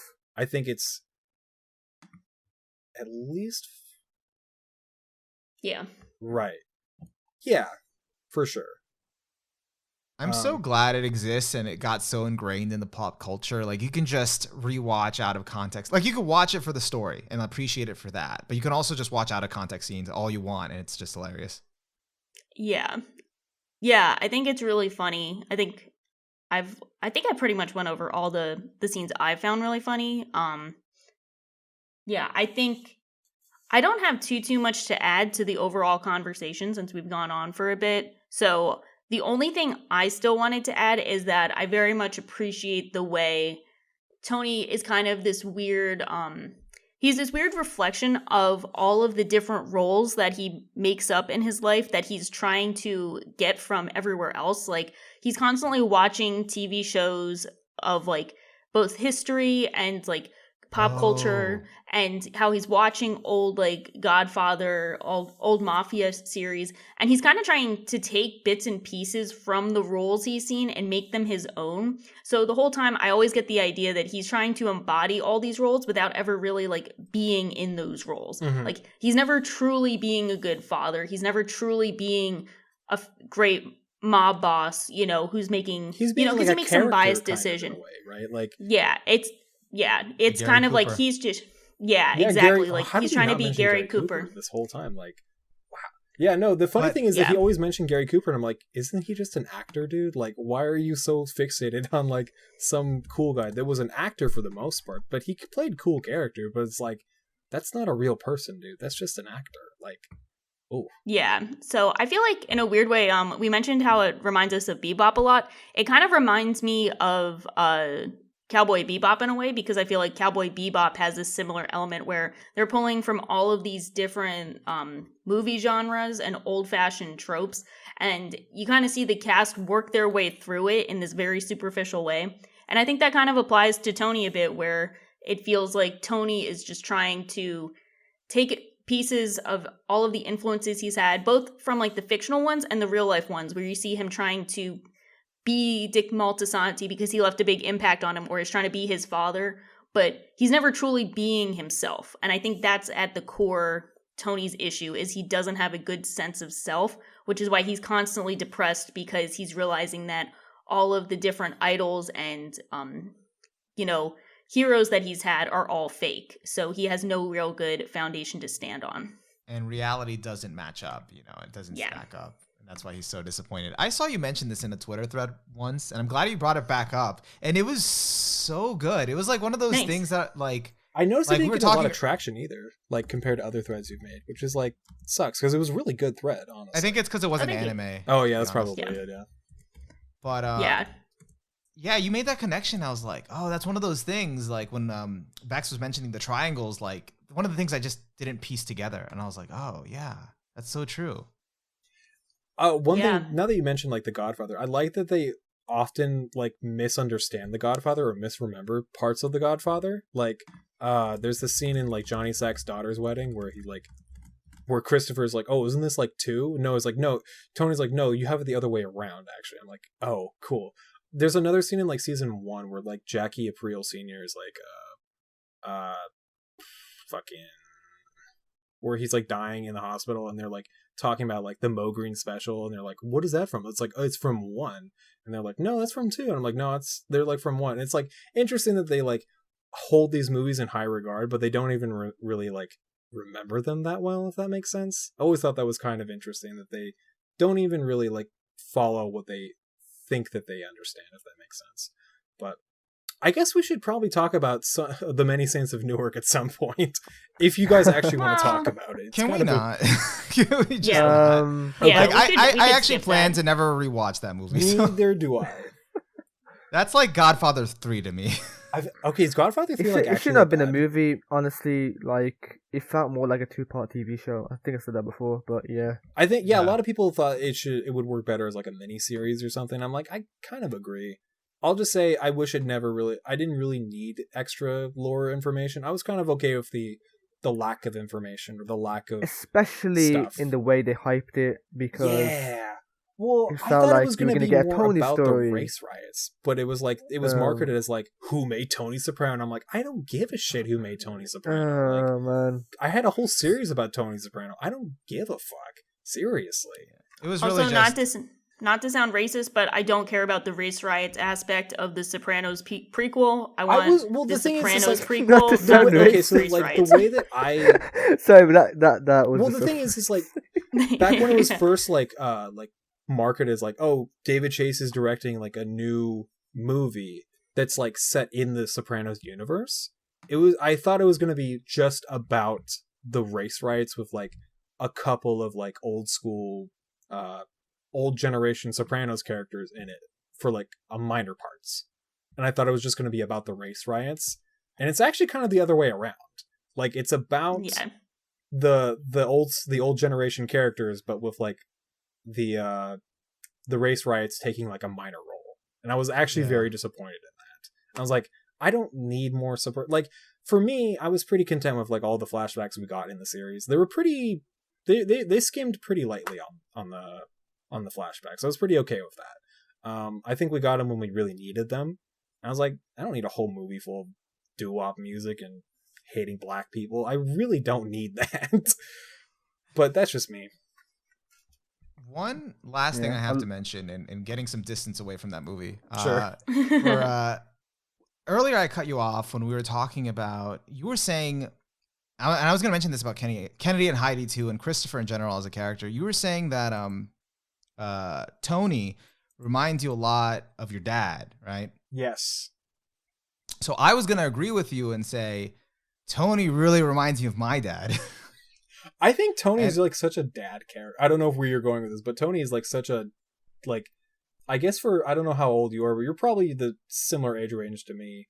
And I feel like that's just such a like a specific generation of like your dad kind of thing. If that makes sense. Like, my dad was born in 1960, so like he's basically almost the same age as Tony. So like, same era, same era. Same.